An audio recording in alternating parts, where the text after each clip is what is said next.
बंदी छोड़ सतगुरु रामपाल जी परमेश्वर जी की जय हो।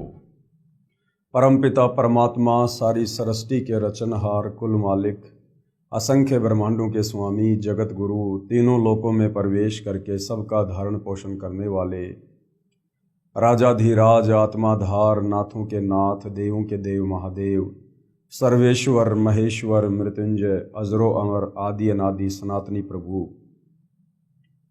जगत पिता जगदीश्वर श्री श्री 1008 की उपाधि के वास्तविक अधिकारी अकाल मूरत शब्द स्वरूपी राम वासुदेव सर्वगतम ब्रह्म परम पूज्य प्रथम पूज्य परम संत परम पुरुष परम धनी परम दयालु सत्य कबीर हक्का कबीर अल्लाहु कबीर अल्लाहु अकबर बाखबर अल्लाह ताला जगत के तारणहार जगत के मुक्तिदाता जगत के जगन्नाथ हारे के सहारे हिंदुओं के राम मुसलमानों के अल्लाह सिखों के वाहिगुरु ईसाइयों के मसीह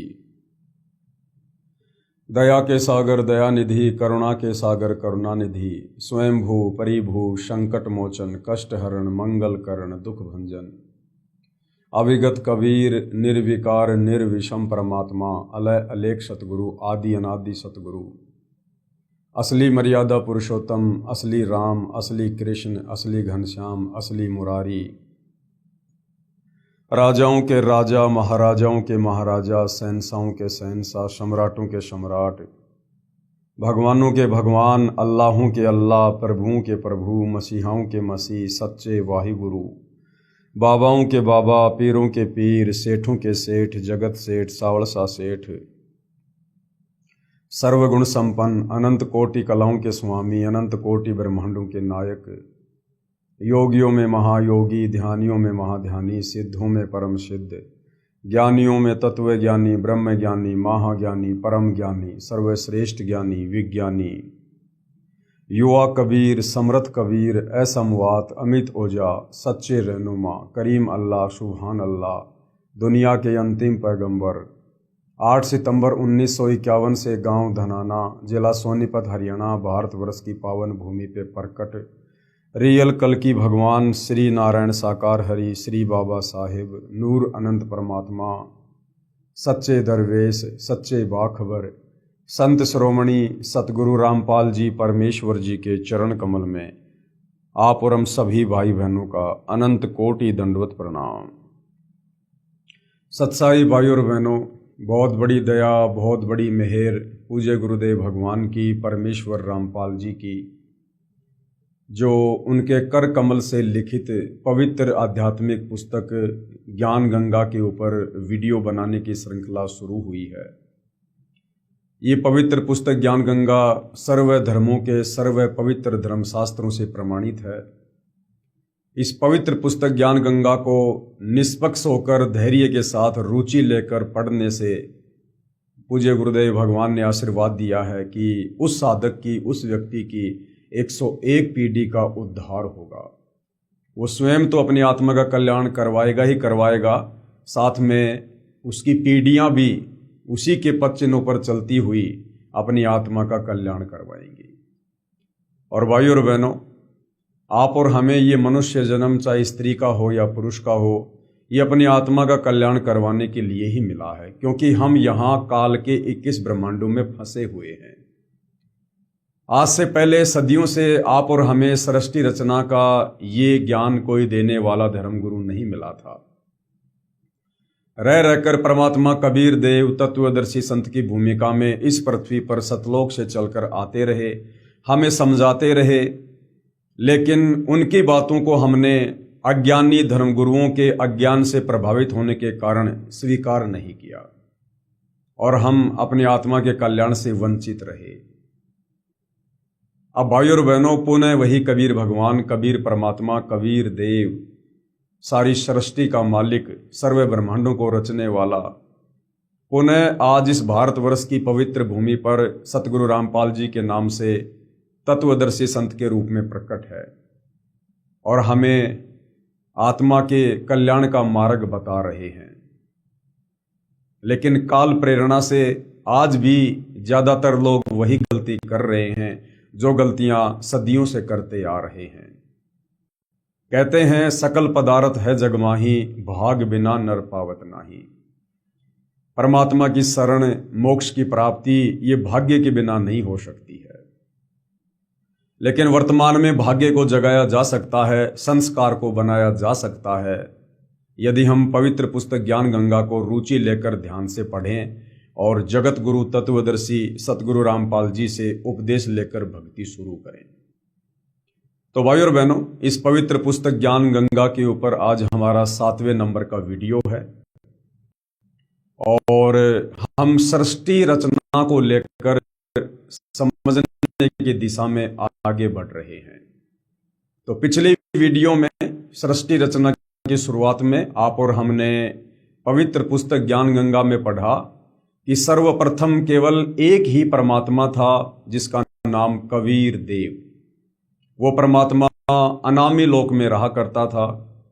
उसके बाद परमात्मा ने नीचे के 3 लोकों की ओर रचना की, अगम लोक, अलख लोक, सतलोक। और नीचे के तीनों लोकों में वो कबीर परमात्मा खुद ही अपने भिन्न भिन्न रूप धारण करके विराजमान हुआ। उसके बाद परमात्मा ने सर्वप्रथम सतलोक में सृष्टि की रचना की।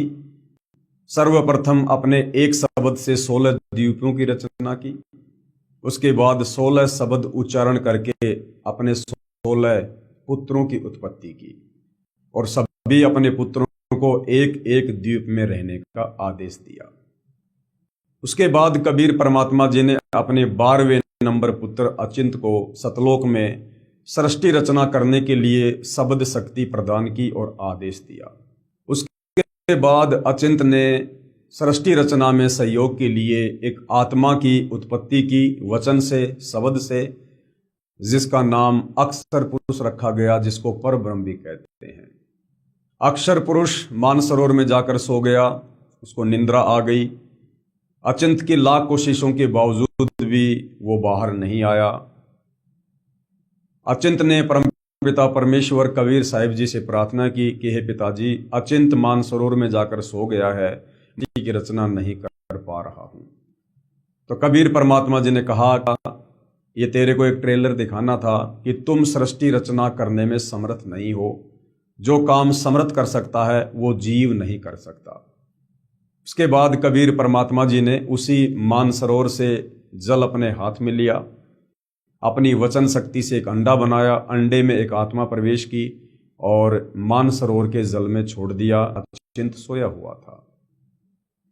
अंडा नीचे गया, अंडे की आवाज से अचिंत की निंद्रा भंग हुई, जिससे अंडा फूट गया। जो आत्मा निकली उसको क्षर पुरुष का नाम दिया गया, आगे चलकर जो काल कहलाया। परमात्मा आकाशवाणी की, दोनों जल पुरुष मानसरोवर से बाहर आए। कबीर परमात्मा जी ने दोनों को आदेश दिया कि तुम अपने भाई अचिंत के द्वीप में रहो। तीनों एक ही द्वीप में रहने लगे। आगे चलकर क्षर पुरुष काल के मन में खरपतवार पैदा हुई, अलग से राज्य प्राप्ति की इच्छा हुई। उसने एक पैर पर खड़ा होकर तप करना शुरू किया। लगभग उसने 3 बार तप किया। 3 बार के तप में परमात्मा ने उसे 21 ब्रह्मांड, 3 गुण, 5 तत्व और बहुत सी आत्माएं दे दी।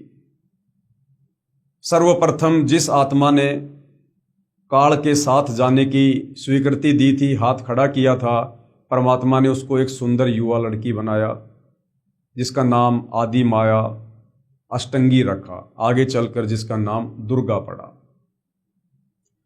क्षर पुरुष ने उस युवा लड़की के साथ में बलात् करने की कोशिश की। उसके बाद क्षर पुरुष को कबीर परमात्मा जी ने श्राप देकर कि आज के बाद तेरा नाम काल होगा, तू प्रतिदिन 1 लाख आत्माओं का आहार करेगा और काल के 21 ब्रह्मांडों को दुर्गा सहित और हम सब जितने भी आत्माएं जिन्होंने काल के साथ उसके 21 ब्रह्मांड में जाने की स्वीकृति दी थी, सभी आत्माओं को परमात्मा ने दुर्गा के अंतःकरण में सूक्ष्म रूप में फीड कर दिया था और सभी को परमात्मा जी ने सतलोक से 16 संघ कोस की दूरी पर यहाँ भेज दिया, जहाँ हम इस काल के 21 ब्रह्मांड में अपना कर्म भोग रहे हैं। उसके बाद इस काल ने दुर्गा के साथ मनमानी की कि अब मेरा कौन क्या बिगाड़ देगा, मुझे जो सजा मिलनी थी मिल चुकी है, अब मैं अपनी मनमानी करूंगा। और उसने दुर्गा के साथ में जबरदस्ती की, शारीरिक संबंध बनाए और 3 पुत्र उत्पन्न किए, रजगुण ब्रह्मा, शतगुण विष्णु, तमगुण शंकर। उसके बाद ब्रह्मा जी ने अपने पिता काल ब्रह्म की तलाश करने की कोशिश की, 4 युग तक ध्यान लगाया, लेकिन अपने पिता को प्राप्त नहीं कर पाया। माता दुर्गा को झूठ बोलने के चलते कि मैंने पिता के दर्शन कर लिए, ब्रह्मा जी को श्राप लगा कि जग में तेरी पूजा नहीं होगी और तेरे वंशज भी तेरी तरह पाखंडी होंगे। उसके बाद विष्णु जी ने अपने पिता काल ब्रह्म की खोज करने की कोशिश की, लेकिन नहीं मिला। उसने अपनी माता दुर्गा को आकर सब कुछ सच सच बता दिया। दुर्गा ने आशीर्वाद दिया कि बेटा तू सत्यवादी होगा, जग में तेरी पूजा होगी। शंकर जी ने अपने पिता की खोज ही नहीं की कि जब मेरे 2 भाइयों को पिता नहीं मिला तो मैं व्यर्थ में प्रयत्न नहीं करूंगा। उसके बाद दुर्गा ने इन तीनों की शादी कर दी, इनको अपने अपने लोकों में भेज दिया और एक एक गुण युक्त कर दिया। रजोगुण का स्वामी ब्रह्मा जी, सतोगुण का स्वामी विष्णु जी, तमोगुण का स्वामी शंकर जी। उसके बाद में इस काल ब्रह्म ने, जिसको ब्रह्म कहते हैं, काल कहते हैं, क्षर पुरुष भी इसी का नाम है, ज्योति निरंजन भी कहते हैं, जो ब्रह्मा विष्णु महेश का पिता है, दुर्गा का पति है, इसने दुर्गा से कहा कि दुर्गा अब मैं किसी को भी अपने वास्तविक काल रूप में दर्शन नहीं दूंगा और तीनों पुत्रों के माध्यम से अब तू मेरे भोजन की व्यवस्था करेगी, जीवों की उत्पत्ति करवाएगी। और काल ने फिर प्रतिज्ञा कर ली कि आज के बाद मैं अव्यक्त रहूंगा। तो आगे हम सृष्टि रचना में आज इसी विषय पर चर्चा करेंगे कि काल ने फिर अव्यक्त रहने की प्रतिज्ञा क्यों की।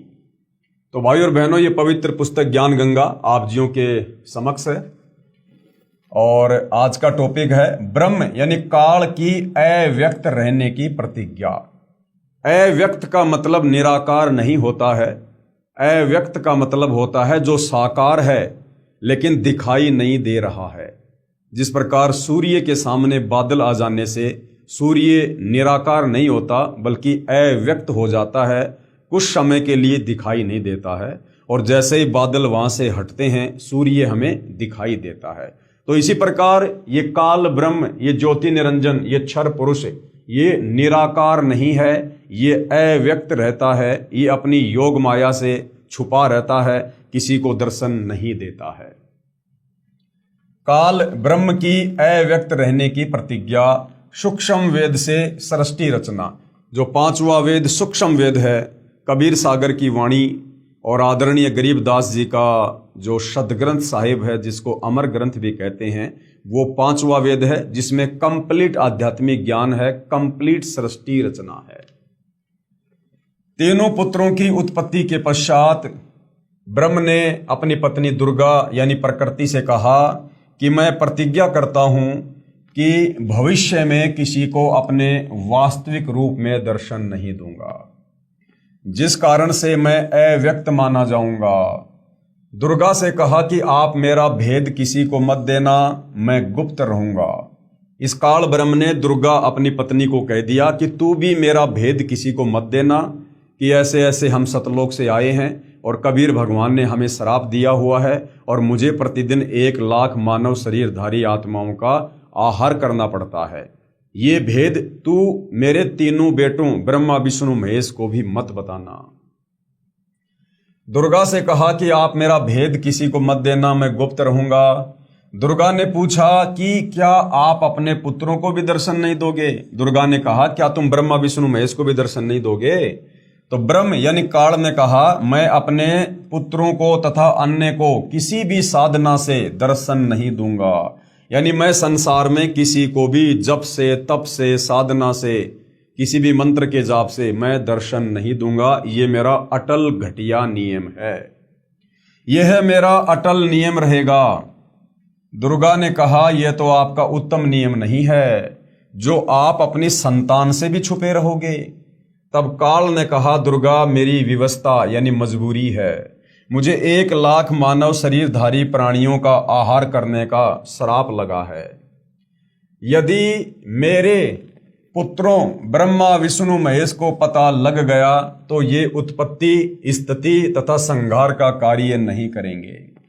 काल क्या कह रहा कि दुर्गा, अगर मेरे तीनों बेटों को ब्रह्मा विष्णु महेश को अगर हकीकत का पता चल गया कि मैं रोजाना 1,00,000 मानव शरीरधारी प्राणियों के सूक्ष्म शरीर का आहार करूंगा, तो ये ब्रह्मा विष्णु महेश मेरे लिए फिर ये कार्य नहीं करेंगे। ना ब्रह्मा सृष्टि की उत्पत्ति करेगा यानी जीवों की उत्पत्ति करेगा, ना विष्णु मोह ममता में बांध के रखेगा, और ना शंकर संहार का कार्य करेगा। तो ये मेरी मजबूरी है। यदि मेरे पुत्रों ब्रह्मा विष्णु महेश को पता लग गया तो ये उत्पत्ति, स्थिति तथा संहार का कार्य नहीं करेंगे। इसलिए यह मेरा अनुत्तम नियम सदा रहेगा, ये मेरा घटिया नियम सदा बना रहेगा, यानी मैं किसी को दर्शन नहीं दूंगा। जब ये तीनों कुछ बड़े हो जाएं तो इन्हें सचेत कर देना, मेरे विषय में नहीं बताना, नहीं तो मैं तुझे भी दंड दूंगा। दुर्गा इस डर के मारे वास्तविकता नहीं बताती। ये दुर्गा भी अपने तीनों बेटों ब्रह्मा विष्णु महेश को इस काल, इस ब्रह्म के डर से वास्तविकता नहीं बताती है। अब भाई और बहनों, जो बातें आपको बताई जा रही है सृष्टि रचना के माध्यम से, अब इसका प्रमाण हमारे धर्मशास्त्रों में कहां है ताकि हमें विश्वास हो। इसका प्रमाण देखिएगा, गीता अध्याय 7 श्लोक नंबर 24 में कहा है, क्योंकि गीता जी का ज्ञान श्री कृष्ण जी में प्रेत की भांति प्रवेश करके इसी काल ब्रह्म ने, इसी क्षर पुरुष ने दिया। इसी ब्रह्मा विष्णु महेश के पिता दुर्गा के पति इसी काल में गीता जी का ज्ञान दिया, क्योंकि इसने महाभारत का युद्ध करवाना था, इसने जनता को मरवाना था, क्योंकि इसको रोजाना 1,00,000 मानव शरीरधारी प्राणियों के सूक्ष्म शरीर से निकली गंध को, वासना को खाना पड़ता है। इसलिए इस प्रकार के युद्ध ये काल करवाता है। अन्यथा श्री कृष्ण जी युद्ध के पक्ष में नहीं थे। श्री कृष्ण जी तो पांडव और कौरवों के रिश्तेदार थे, और रिश्तेदार कभी युद्ध के पक्ष में नहीं हुआ करते हैं, समझौता करवाया करते हैं। और श्री कृष्ण जी तो 3 बार शांति दूत बनकर युद्ध रुकवाने के लिए दुर्योधन के पास गए थे। लेकिन जब इस काल ने देखा कि यहां तो शांति समझौता होने वाला है, अगर शांति समझौता हो गया तो फिर मेरे भोजन का क्या होगा, लोग कैसे मरेंगे, तब महाभारत के युद्ध के समय श्री कृष्ण जी के अंदर ये काल ब्रह्म, जो अपने वास्तविक काल रूप में किसी को दर्शन नहीं देता, इसने एक प्रेत की भांति श्री कृष्ण जी के शरीर को मोहरा बनाया और अर्जुन को युद्ध के लिए उकसाया, डराया, धमकाया और महाभारत का युद्ध करवाया। गीता अध्याय 7 श्लोक नंबर 24 में कहा है कि ये बुद्धिहीन जन समुदाय मेरे अनुत्तम नियम से अपरिचित है। इसका कौन सा ये अनुत्तम नियम है? अनुत्तम यानी घटिया, कि मैं कभी किसी के सामने अपने ओरिजिनल काल रूप में प्रकट नहीं होता, मैं कभी भी किसी के सामने प्रकट नहीं होता, अपनी योग माया से छुपा रहता हूं। इसलिए मुझ अव्यक्त को यानी मुझ न दिखाई देने वाले काल को मनुष्य रूप में यानी श्री कृष्ण रूप में आया हुआ अर्थात श्री कृष्ण मान रहे हैं। इस महाभारत के युद्ध में ये मूर्ख जन समुदाय मुझ छुपे रहने वाले काल को, मुझ अव्यक्त रहने वाले काल को श्री कृष्ण जी मान रहे हैं, जबकि महाभारत के युद्ध के समय वो ज्ञान श्री कृष्ण जी ने नहीं दिया। दुनिया तो यही सोच रही थी कि श्री कृष्ण जी उपदेश दे रहे हैं, क्योंकि देते हुए श्री कृष्ण जी दिखाई दे रहे थे, लेकिन अंदर वो काल बैठा हुआ था। ये श्लोक आप जियों के सामने है। बुद्धिहीन मेरे अनुत्तम अर्थात घटिया अविनाशी विशेष भाव को न जानते हुए मुझ अव्यक्त को मनुष्य रूप में आया मानते हैं, अर्थात मैं कृष्ण नहीं हूं। यह अध्याय 7 श्लोक नंबर 24 है। यह आप जियों की आंखों के सामने है। गीता प्रेस गोरखपुर से प्रकाशित ये गीता जी है। गीता जी अध्याय 7 श्लोक नंबर 24। अव्यक्तम व्यक्तिम आपनम मन्नते माम अबुद्धे परम भावम अजानतः मम अव्ययम अनुत्तमम। इसका हिंदी में सामने बिल्कुल सरलार्थ किया हुआ है, आप जी पढ़े लिखे हैं, देख सकते हैं। बुद्धिहीन पुरुष यानी इस महाभारत के युद्ध में जितने भी बड़े बड़े योद्धा हैं, ये जो सेना है, ये बुद्धिहीन पुरुष मेरे अनुत्तम यानी घटिया, अविनाशी, परम भाव को न जानते हुए, यानी काल कह रहा है कि मेरे घटिया नियम को ये जन समुदाय ना जानते हुए मन इंद्रियों से परे मुझ सच्चिदानंद घन परमात्मा को मनुष्य की भांति जन्म कर यानी व्यक्ति भाव को प्राप्त हुआ मानते हैं। ये लोग मुझे श्री कृष्ण जी के रूप में मान रहे हैं कि मैं श्री कृष्ण की तरह जन्म लेकर प्रकट होता हूं। तो ये काल कह रहा है कि ये मूर्ख जन समुदाय, बुद्धिहीन जन समुदाय मेरे इस घटिया नियम से अपरिचित है कि मैं श्री कृष्ण की तरह किसी मां से जन्म लेकर नहीं आता। अर्थात महाभारत के युद्ध में ये काल श्री कृष्ण जी के शरीर को प्रयोग करते हुए और इसने सारा का सारा ज्ञान दिया।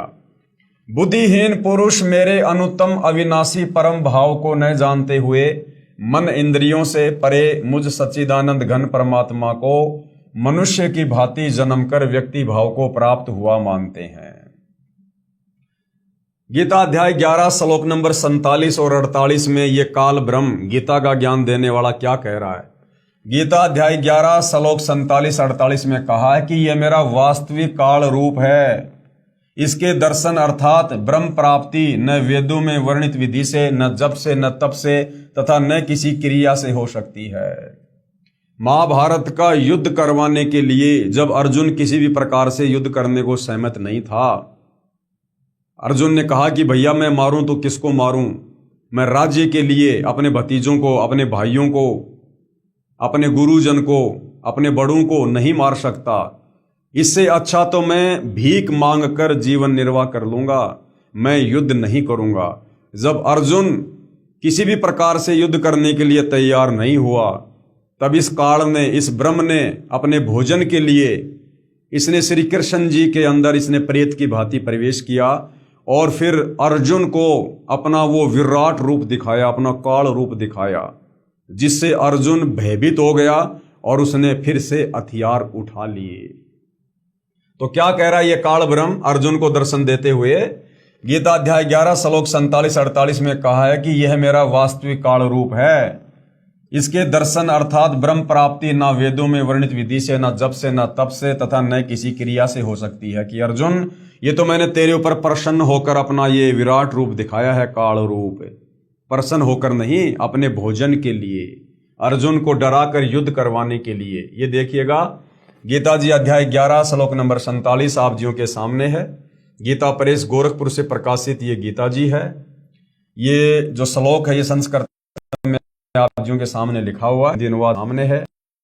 हे अर्जुन, अनुग्रह पूर्व यानी मैंने प्रसन्न होकर मैंने अपनी योग शक्ति के प्रभाव से यह मेरा परम तेजोमय, सबका आदि और सीमा रहित विराट रूप तुझको दिखलाया है, जिससे तेरे अतिरिक्त दूसरे किसी ने पहले नहीं देखा था। अर्थात महाभारत का युद्ध के भोजन इस काल ने, इस ब्रह्म ने श्री कृष्ण जी के शरीर में प्रेत की भांति प्रवेश करके और अर्जुन को डराने के लिए, युद्ध के लिए राजी करने के लिए अपना विराट रूप दिखाया, अपना काल रूप दिखाया।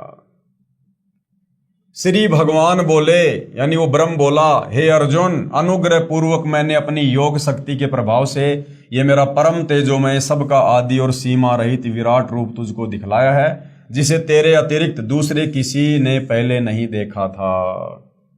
गीता जी अध्याय 11 श्लोक नंबर 48 में क्या लिखा हुआ है कि मेरे इस रूप के दर्शन कोई किसी भी प्रकार से नहीं कर सकता। चाहे मुझ ब्रह्म का ओम नाम का जाप करो, चाहे वेदों के अनुसार भक्ति करो, चाहे गीता के अनुसार करो, चाहे कोई दान करो, कोई जप करो, कुछ भी करो, कोई तप करो, मेरे काल रूप के दर्शन कोई नहीं कर सकता। ये संस्कृत में श्लोक आप जियों के सामने है। हे अर्जुन, मनुष्य लोक में इस प्रकार विश्व रूप वाला मैं न वेद और यज्ञों के अध्ययन से, न दान से, न किसी भी प्रकार की क्रियाओं से और न उग्र तपों से ही तेरे अतिरिक्त दूसरे के द्वारा देखा जा सकता हूं। यानी संसार में अर्जुन कोई कितनी कोशिश कर ले, कितनी भक्ति क्रिया कर ले, कितना दान धर्म कर ले, ये मेरा काल रूप कोई नहीं देख सकता। मैंने तेरे ऊपर अनुग्रह किया है, इसलिए मैंने तेरे को अपने विराट रूप के दर्शन दिए हैं। हे अर्जुन, मनुष्य लोक में इस प्रकार विश्व रूप वाला मैं न वेद और न यज्ञों के अध्ययन से, न दान से, न क्रियाओं से यानी किसी भी आध्यात्मिक क्रिया से, और न उग्र तपों से ही तेरे अतिरिक्त दूसरे द्वारा देखा जा सकता हूं। जब तीसरी बार सागर मंथन किया तो 14 रत्न ब्रह्मा को तथा अमृत विष्णु को व देवताओं को और शराब असुरों को तथा विष परमार्थ शिव ने अपने कंठ में ठहराया। ये तो बहुत बाद की बात है। जब ब्रह्मा वेद पढ़ने लगा तो पता चला कि कोई सर्व ब्रह्मांडों की रचना करने वाला कुल का मालिक पुरुष प्रभु और है। जब प्रथम बार सागर मंथन में वेद निकले और वेद इस काल के आदेश से दुर्गा ने ब्रह्मा जी को दे दिए, और ब्रह्मा जी ने जब वेदों का अध्ययन किया, वेदों को पढ़ा, तो ब्रह्मा जी ने क्या निष्कर्ष निकाला? जब ब्रह्मा वेद पढ़ने लगा तो पता चला कि कोई सर्व ब्रह्मांडों की रचना करने वाला कुल पुरुष यानी भगवान और है। उससे पहले जब ये ब्रह्मा विष्णु महेश दुर्गा जी से पूछा करते थे कि माता हमारा पिता कौन है, संसार को रचने वाला प्रभु कौन है, तो ये दुर्गा काल के डर से सच्चाई ना बताकर बात मटोल कर दिया करती थी कि मैं ही तुम्हारा पिता हूं, मैं तुम्हारी माता हूं, मैं ही सारे संसार को रचने वाली हूं। लेकिन जब ब्रह्मा जी ने वेद पढ़े तो ब्रह्मा जी ने कहा कि माता जी, वेद तो परमात्मा के द्वारा लिखे गए हैं, वेद तो झूठे नहीं हो सकते। तो ब्रह्मा जी ने कहा कि फिर वास्तव में वो परमात्मा कौन है? जब ब्रह्मा वेद पढ़ने लगा तो पता चला कि कोई सर्व ब्रह्मांडों की रचना करने वाला कुल का मालिक पुरुष प्रभु और है। तब ब्रह्मा जी ने विष्णु जी व शंकर जी को बताया कि वेदों में वर्णन है कि सर्जनहार कोई और भगवान है, कि भाई हमारी माता दुर्गा नहीं है सर्जनहार, सृष्टि को रचने वाली। वेदों में लिखा कि कोई और परमात्मा है जिसने सारी सृष्टि को रचा है। परंतु वेद कहते हैं कि भेद हम भी नहीं जानते, परंतु चारों वेद कहते हैं कि भैया उस परमात्मा के विषय में पूरी जानकारी हमारे पास भी नहीं है। उसके लिए संकेत है कि किसी तत्वदर्शी संत से पूछो। वेद क्या कहते हैं कि उस परमात्मा के विषय में किसी तत्वदर्शी संत से पूछो कि सारी सृष्टि का रचने वाला परमात्मा कौन है। तब ब्रह्मा माता के पास आया और सब वृत्तांत कह सुनाया। माता कहा करती थी कि मेरे अतिरिक्त और कोई नहीं है, मैं ही करता हूं, मैं ही सर्वशक्तिमान हूं। परंतु ब्रह्मा ने कहा कि वेद ईश्वर के द्वारा रचित हैं, ये झूठे नहीं हो सकते। दुर्गा ने कहा कि तेरा पिता तुझे दर्शन नहीं देगा। जब दुर्गा ने देखा कि भाई ब्रह्मा ने वेद पढ़ लिए और वेद झूठे नहीं है, तो अंत में दुर्गा ने क्या कहा कि तेरा बाप तो है लेकिन वो तुझे दर्शन नहीं देगा, उसने प्रतिज्ञा की हुई है। तब ब्रह्मा ने कहा कि माताजी अब आपकी बात पर अविश्वास हो गया है। ब्रह्मा ने कहा कि माताजी अब आपकी बात पर मुझे अविश्वास हो गया। पहले तो आप कहा करती थी कि मैं तेरा बाप हूं, मैं तेरी माँ हूं, मैं ही करता हूं और कोई ब्रह्म नहीं है।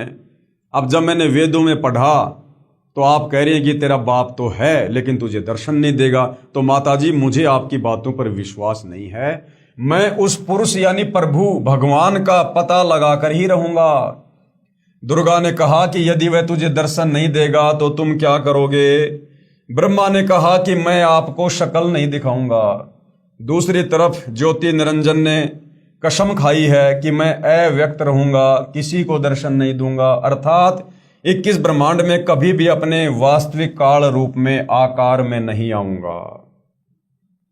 ये गीता जी अध्याय 7 श्लोक नंबर 24 है, जो अभी आप और हमने ये पढ़ा है कि अव्यक्तम व्यक्तिम आपनम मन्नते माम अबुद्धे परम भावम अजानतः मम अव्ययम अनुतमम, कि ये मेरा घटिया अनुत्तम अटल नियम है कि मैं यहाँ किसी को दर्शन नहीं दूंगा और ये मूर्ख बुद्धिहीन जन समुदाय मुझे श्री कृष्ण की तरह माँ के गर्भ से जन्म लेकर आया हुआ मान रहा है।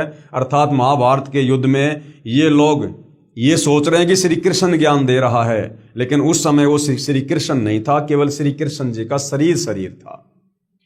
गीता अध्याय नंबर 7 का श्लोक नंबर 25, न अहम प्रकाश है सर्वस्य योग माया समावृत है, मूढ़ अयम न अभिजानति लोके माम अजम अव्यम।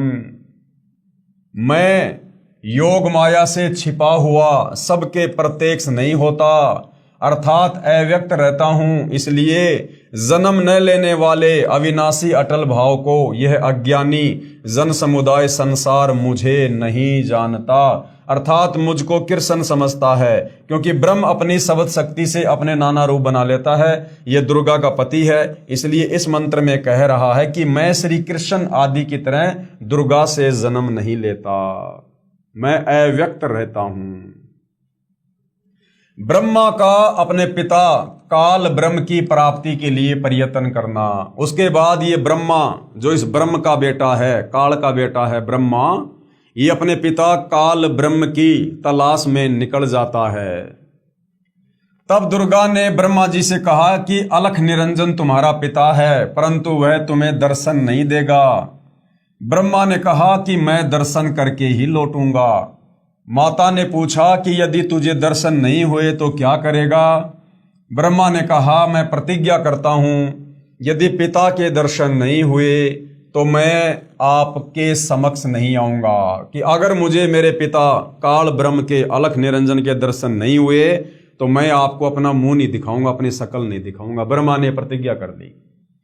ये कहकर ब्रह्मा जी व्याकुल होकर उत्तर दिशा की तरफ चल दिया, जहां अंधेरा ही अंधेरा है।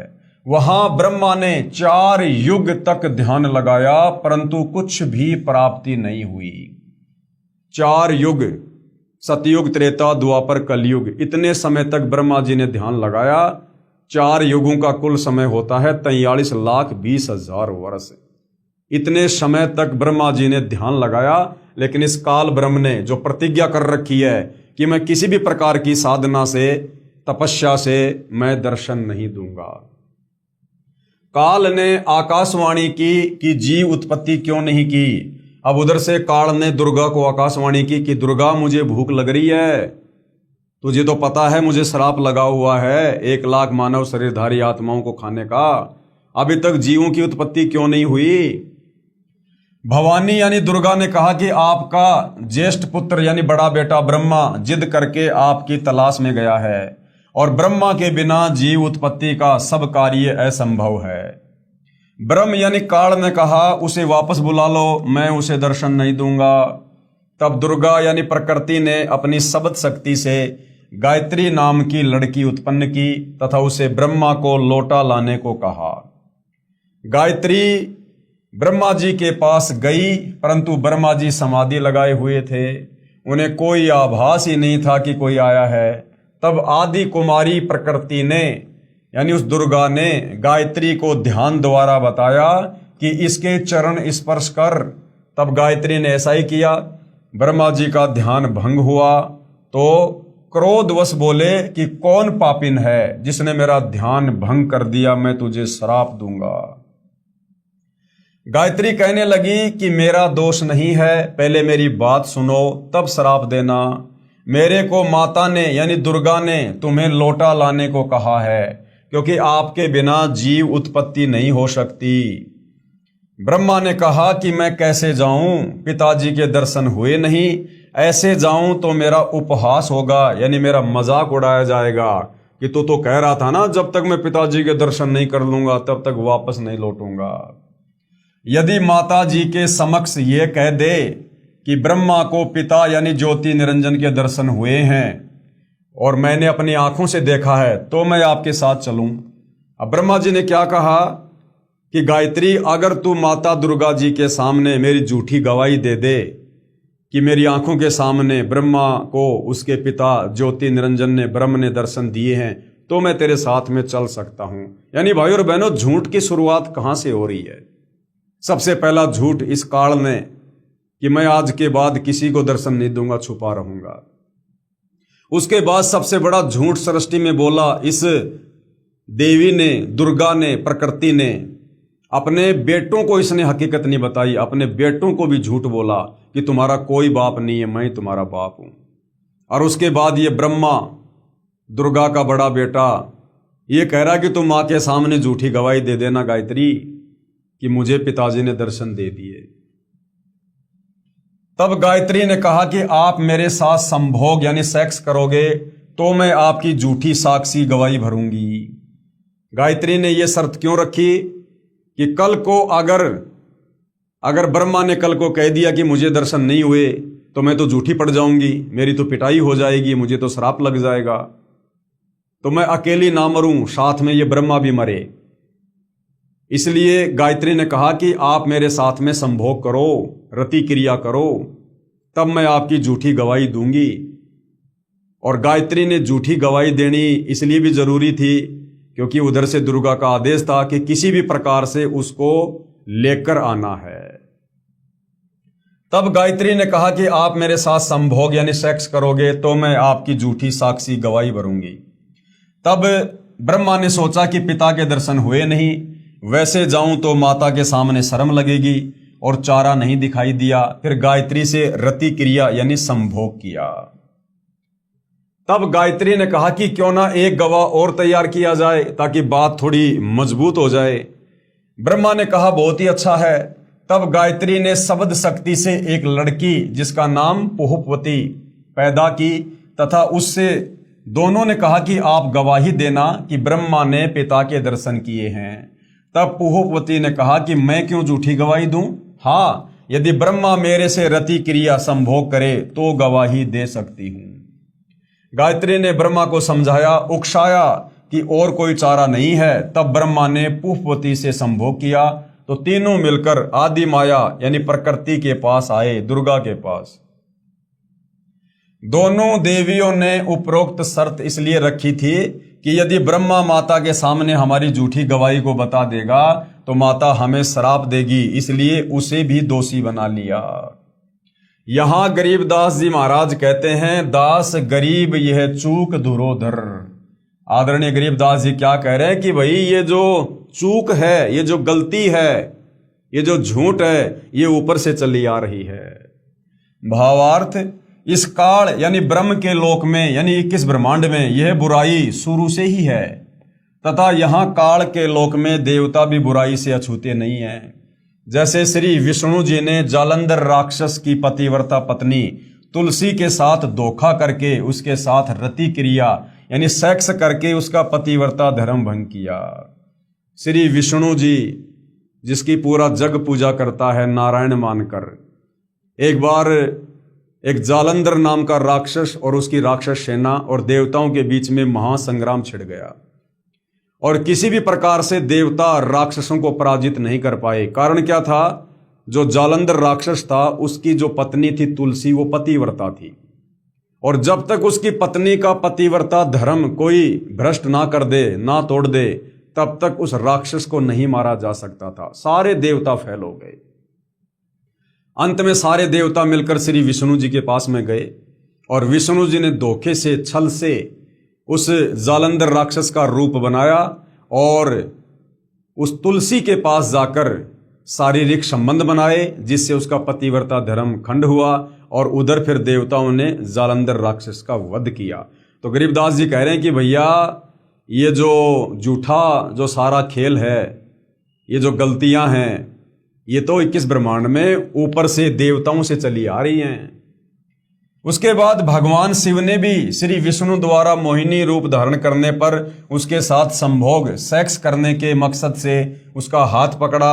उसी कारण से श्री शिव का शुक्र यानी वीर्य संकलित हो गया।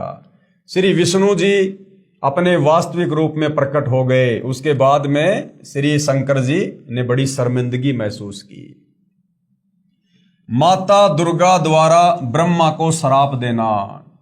अब जब ब्रह्मा जी ने आकर कहा कि मुझे मेरे पिताजी के दर्शन हो गए तो उसके बाद में दुर्गा काल से नाराज हो गई कि तू मेरे को तो कह रहा था कि मैं किसी को दर्शन नहीं दूंगा, और तूने अपने बेटे को दर्शन दे दिए। और फिर उसके बाद काल ने आकाशवाणी की कि मैंने तो किसी को कोई दर्शन नहीं दिए, ये सारे के सारे झूठ बोल रहे हैं। फिर दुर्गा ने नाराज होकर ब्रह्मा को श्राप दे दिया और उस गायत्री को और पोहपति को भी श्राप दे दिया। माता दुर्गा द्वारा ब्रह्मा को श्राप देना। अब भाई और बहनों, हमारे बहुत सारे कंसेप्ट यहाँ क्लियर होंगे। आज से पहले तो हमारे नादान धर्म गुरुओं ने, आचार्य शंकराचार्यों ने हमें केवल यही बताया था कि ब्रह्मा विष्णु महेश के माता पिता नहीं हैं, ये अजरो अमर हैं, आदि अनादि हैं, सारी सृष्टि के रचयिता हैं। लेकिन अब सतगुरु रामपाल जी परमेश्वर जी ने आकर शास्त्रों से हकीकत बताई, हकीकत दिखाई।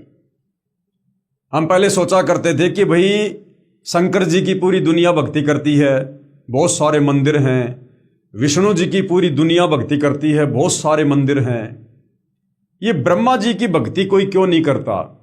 ये पूरे संसार में एक छोटा सा मंदिर अजमेर के पुष्कर में ही क्यों है ब्रह्मा जी का? बाकी आम घरों में ब्रह्मा जी की भक्ति क्यों नहीं होती है? तो कहीं कोई जवाब हमें नहीं मिलता था धर्म गुरुओं से, क्योंकि उन्हें खुद नहीं पता था। अब सतगुरु रामपाल जी ने सृष्टि रचना के माध्यम से बताया कि ब्रह्मा की भक्ति क्यों नहीं होती है, क्योंकि ब्रह्मा को उसकी माता दुर्गा ने श्राप दे रखा है। माता दुर्गा द्वारा ब्रह्मा को श्राप देना। ब्रह्मा ने वेदों में पढ़ा, यजुर्वेद अध्याय 5 मंत्र 1 में कि अग्ने तनुर अशी, अग्ने यानी परमात्मा, तनु यानी सशरीर, असी मानी है, यानी परमात्मा का तेजोमय शरीर है। अग्ने तनु असी यानी परमेश्वर तेजोमय शरीर युक्त है, यानी वो निराकार नहीं है। विष्णवे तवा सोमस्य तनु असी, इसका अर्थ है सभी का पालन करने के लिए उस अविनाशी परमात्मा का शरीर है। इसलिए ब्रह्मा ने उन दोनों स्त्रियों को समझा दिया था, गायत्री को और पोहपति को, कि अगर माताजी पूछे ना कि भाई अगर तुम्हारे सामने इस ब्रह्मा को अगर इसके पिता ने दर्शन दिए हैं तो बताओ वो कैसा दिखाई देता है। तो ब्रह्मा ने पहले वेदों से पढ़ लिया था कि परमात्मा सहशरीर है, उसका तेजोमय शरीर है। तो ब्रह्मा ने दोनों लड़कियों को पढ़ा दिया कि अगर माता इस प्रकार की बात पूछ ले तो बता देना कि वो सहशरीर है, तेजोमय शरीर है।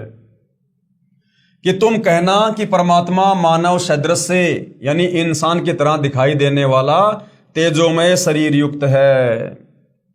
तब माता ने ब्रह्मा से पूछा, यानी दुर्गा ने फिर ब्रह्मा से पूछा, क्या तुझे तेरे पिता के दर्शन हुए? ब्रह्मा ने कहा, हाँ मुझे पिता के दर्शन हुए हैं, वह मनुष्य सदृश तेजोमय शरीर युक्त है। दुर्गा ने कहा, साक्षी बता, कि कोई गवाह बता। तब ब्रह्मा ने कहा, इन दोनों के सामने साक्षात्कार हुआ। देवी ने उन दोनों लड़कियों से पूछा, क्या तुम्हारे सामने ब्रह्म यानी काल का साक्षात्कार हुआ है? तब दोनों ने कहा कि हाँ, हमने अपनी आंखों से देखा है। फिर भवानी यानी प्रकृति को संशय हुआ कि मुझे तो उस ब्रह्म ने यानी काल ने कहा था कि मैं किसी को दर्शन नहीं दूंगा, परंतु ये कहते हैं कि दर्शन हुए हैं। तब अष्टंगी यानी 8 भुजा वाली दुर्गा ने ध्यान लगाया और काल यानी ज्योति निरंजन से पूछा कि ये क्या कहानी है? ज्योति निरंजन जी ने कहा कि ये तीनों झूठ बोल रहे हैं। काल ने कहा कि दुर्गा ये तीनों झूठ बोल रहे हैं। तब माता ने कहा कि तुम झूठ बोल रहे हो। दुर्गा ने कहा उन तीनों से कि तुम झूठ बोल रहे हो, आकाशवाणी हुई है कि इन्हें कोई दर्शन नहीं हुए। ये बात सुनकर ब्रह्मा ने कहा कि माताजी, मैं सौगंध खाकर पिता की तलाश करने गया था, परंतु पिता यानी ब्रह्म के दर्शन नहीं हुए और आपके पास आने में शर्म लग रही थी, इसलिए हमने झूठ बोल दिया। तब माता दुर्गा ने कहा, अब मैं तुम्हें श्राप दूंगी। दुर्गा गुस्से में हो गई और दुर्गा ने कहा कि ब्रह्मा, अब मैं तेरे को श्राप दूंगी। अब भाइयों और बहनों, दुर्गा जी ने ब्रह्मा जी को क्या श्राप दिया, जिस कारण से जगत में ब्रह्मा जी की भक्ति कोई नहीं करता। ब्रह्मा को श्राप, तेरी पूजा जग में नहीं होगी, आगे तेरे वंशज होंगे वे बहुत पाखंड करेंगे। यानी ब्रह्मा, आगे जो तेरे वंशज होंगे, जो ब्राह्मण होंगे, धर्म गुरु होंगे, जो पंडित होंगे, ये जो जाति से पंडित और ब्राह्मण हैं, इनकी बात नहीं हो रही। आध्यात्मिक क्षेत्र में जो धर्म शास्त्रों के आधार से जनता का मार्गदर्शन करता है, जो गुरु पद पर होता है, उसको असल में पंडित कहते हैं, ब्राह्मण कहते हैं, धर्म गुरु कहते हैं। क्योंकि ब्रह्मा जी को चारों वेद दिए गए और ब्रह्मा जी ने फिर आगे वो वेद और वेदों का ज्ञान अपने वंशजों को दिया, जैसे मनु को दिया, मनु ने फिर आगे अपने वंशजों को दिया। तो दुर्गा ने श्राप दिया कि तेरे वंशज भी, यानी जो ब्राह्मण जो गुरु पद पर होंगे ना, वो भी तेरे जैसे पाखंडी होंगे, झूठे होंगे। ब्रह्मा को श्राप, तेरी पूजा जगत में नहीं होगी, आगे तेरे वंशज होंगे, वे बहुत पाखंड करेंगे, झूठी बात बनाकर जगत को ठगेंगे, ऊपर से तो कर्म कांड करते दिखाई देंगे, अंदर से विकार करेंगे, कथा पुराणों को पढ़कर सुनाया करेंगे, लेकिन स्वयं को ज्ञान नहीं होगा कि सदग्रंथों में वास्तविकता क्या है। फिर भी मानवश तथा धन प्राप्ति के लिए गुरु बनकर अनुयायियों को लोक वेद यानी शास्त्र विरुद्ध दंत कथा सुनाया करेंगे। देवी देवों की पूजा करके तथा करवा के दूसरों की निंदा करके कष्ट पर कष्ट उठाएंगे। जो उनके अनुयायी होंगे उनको परमार्थ नहीं बताएंगे, दक्षिणा के लिए जगत को गुमराह करते रहेंगे, अपने आप को सबसे श्रेष्ठ मानेंगे, दूसरों को नीचा समझेंगे। तो ये श्राप दुर्गा जी ने ब्रह्मा जी को दिया। जब माता के मुख से ये सुना तो ब्रह्मा मूर्छित हो गया, ब्रह्मा जी कोमा में चले गए और जमीन पर गिर गया। बहुत समय उपरांत होश में आया। उसके बाद दुर्गा ने उन दोनों लड़कियों को भी श्राप दिया। गायत्री को क्या श्राप दिया? तेरे कई सांड पति होंगे, तू मृतलोक में गाय बनेगी, यानी इस पृथ्वी पर तू गाय बनेगी और कई कई सांड तेरे पति होंगे। पोहपवती को क्या श्राप दिया? तेरी जगह गंदगी में होगी, तेरे फूलों को कोई पूजा में काम नहीं लेगा, इस झूठी गवाही के कारण तुझे ये नरक भोगना पड़ेगा, तेरा नाम केवड़ा केतकी होगा। हरियाणा में कुशोंदी कहते हैं, यह गंदगी यानी कुरड़ियों वाली जगह पर होती है। तो तीनों को दुर्गा ने श्राप दे दिया। इस प्रकार तीनों को श्राप देकर माता भवानी यानी दुर्गा बहुत पछताई। इस प्रकार पहले तो जीव बिना सोचे मन यानी काल निरंजन के प्रभाव से गलत कार्य कर देता है, परंतु जब आत्मा यानी सत्य पुरुष के अंश के प्रभाव से उसे ज्ञान होता है तो पीछे पछताना पड़ता है। जिस प्रकार माता पिता अपने बच्चों को छोटी सी गलती के कारण ताड़ते हैं गुस्से में आकर, परंतु बाद में बहुत पछताते हैं, यही प्रक्रिया मन यानी काल निरंजन के प्रभाव से सभी जीवों में क्रियावान हो रही है। हाँ, यहाँ एक बात विशेष है कि निरंजन यानी काल ब्रह्म ने भी अपना कानून बना रखा है। सत का राज धर्म राय कर ही, अपना किया सबे दंड भर ही। इस काल ब्रह्म ने भी अपना कानून बना रखा है कि यदि कोई जीव किसी दुर्बल जीव को सताएगा उसे उसका बदला देना पड़ेगा। जब आदि भवानी यानी उस प्रकृति देवी ने, अष्टंगी ने यानी दुर्गा ने, जब ब्रह्मा गायत्री और पोहपवती को श्राप दिया तो अलख निरंजन यानी काल ब्रह्म ने कहा कि हे भवानी, हे प्रकृति, अष्टंगी दुर्गा, ये आपने अच्छा नहीं किया। अब मैं यानी काल निरंजन आपको श्राप देता हूं। फिर इस काल ने भी दुर्गा को श्राप दे दिया। और क्या श्राप दिया? कि द्वापर युग में तेरे भी 5 पति होंगे, अर्थात ये जो द्रौपदी थी ये आदि माया का अवतार हुई। इस काल के श्राप के चलते जो द्रौपदी थी वो द्वापर युग में, जिस द्रौपदी के कारण महाभारत का युद्ध हुआ, जिसने दुर्योधन को टोंट कसा था कि अंधों की संतान अंधी होती है, द्रौपदी जो 5 पांडवों की सांजली पत्नी थी, वो कौन थी? वो दुर्गा थी, दुर्गा का अवतार थी वो। तो काल ने क्या श्राप दिया कि द्वापर युग में तेरे भी 5 पति होंगे। द्रौपदी ही आदि माया यानी दुर्गा का अवतार हुई। जब यह आकाशवाणी सुनी तो आदि माया ने कहा कि हे ज्योति निरंजन काल, मैं तेरे वश पड़ी हूं, जो चाहे सो कर ले। दुर्गा ने क्या सोचा कि भैया मैंने सतलोक में गलती कर दी, बहुत बड़ी, सबसे पहले हाथ ऊपर करके तेरे साथ आने की स्वीकृति देके, अपने पिता कबीर भगवान से धोखा करके, अब तू जो चाहे सो कर भाई, ये हमारी मजबूरी है। अब सृष्टि रचना में दुर्गा जी के अन्य नामों का बार बार लिखने का उद्देश्य है कि पुराणों, गीता तथा वेदों में प्रमाण देखते समय भ्रम उत्पन्न नहीं होगा।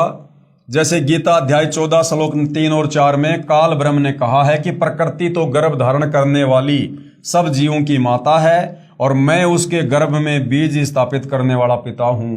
श्लोक 4 में कहा है कि प्रकृति से उत्पन्न तीनों गुण, प्रकृति यानी दुर्गा से उत्पन्न तीनों गुण यानी ब्रह्मा विष्णु महेश जीव आत्मा को यानी सभी प्राणियों को कर्मों के बंधन में बांधते हैं।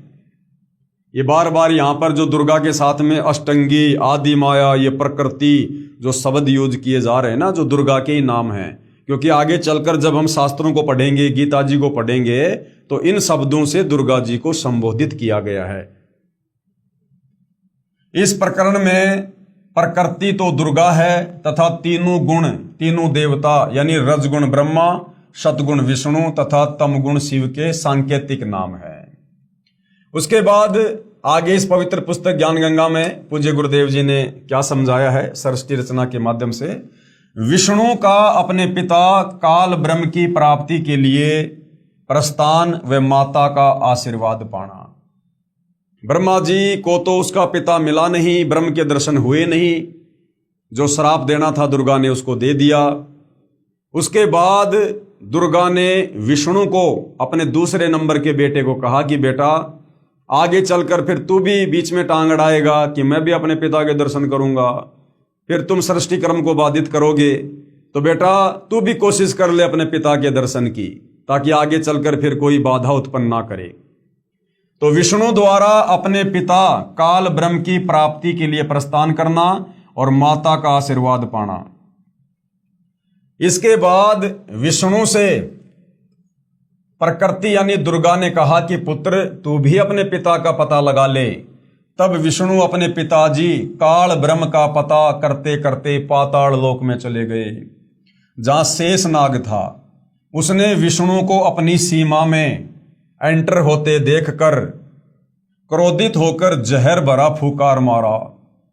उसके विष के प्रभाव से विष्णु जी का रंग सांवला हो गया, जैसे स्प्रे पेंट हो जाता है। तब विष्णु ने चाहा कि इस नाग को मजा चखाना चाहिए कि इसने बेवजह मेरे ऊपर जहर की फुकार मार दी, मैंने इसका कुछ किया नहीं। तो विष्णु जी ने सोचा कि अब इसके मजा चखाना चाहिए अब इसको। तब ज्योति निरंजन यानी काल ने देखा कि अब विष्णु को शांत करना चाहिए। उस काल ने फिर आकाशवाणी की, ये सोचकर अगर तुम इसी प्रकार आपस में लड़ते रहोगे तो भैया मेरे लिए भोजन की व्यवस्था कौन करेगा, जीवों की उत्पत्ति कौन करेगा। तो काल ने आकाशवाणी कर दी। तब ज्योति निरंजन काल ने देखा कि अब विष्णु को शांत करना चाहिए। तब आकाशवाणी हुई कि विष्णु अब तू अपनी माता जी के पास जा और सत्य सत्य सारा विवरण बता देना, तथा जो कष्ट आपको शेषनाग से हुआ है इसका बदला द्वापर युग में लेना, कि मैं तुझे इसका बदला द्वापर युग में दिलवाऊंगा। द्वापर युग में आप विष्णु तो श्री कृष्ण अवतार धारण करोगे और ये जो शेषनाग है ये काली दय में कालेंद्री नामक नाग होगा, शेषनाग का अवतार होगा। ऊंच होई के नीच सतावे ताकर बदला मोहि सो पावे, जो जीव देई पीर पुनि कहूं हम पुनि बदला दिवावे ताहूं। तब विष्णु जी माता जी के पास आए तथा सत्य सत्य कह दिया कि मुझे पिताजी के दर्शन नहीं हुए। विष्णु जी ने झूठ नहीं बोला, विष्णु जी ने साफ साफ कह दिया कि माता मुझे मेरे पिताजी के दर्शन नहीं हुए।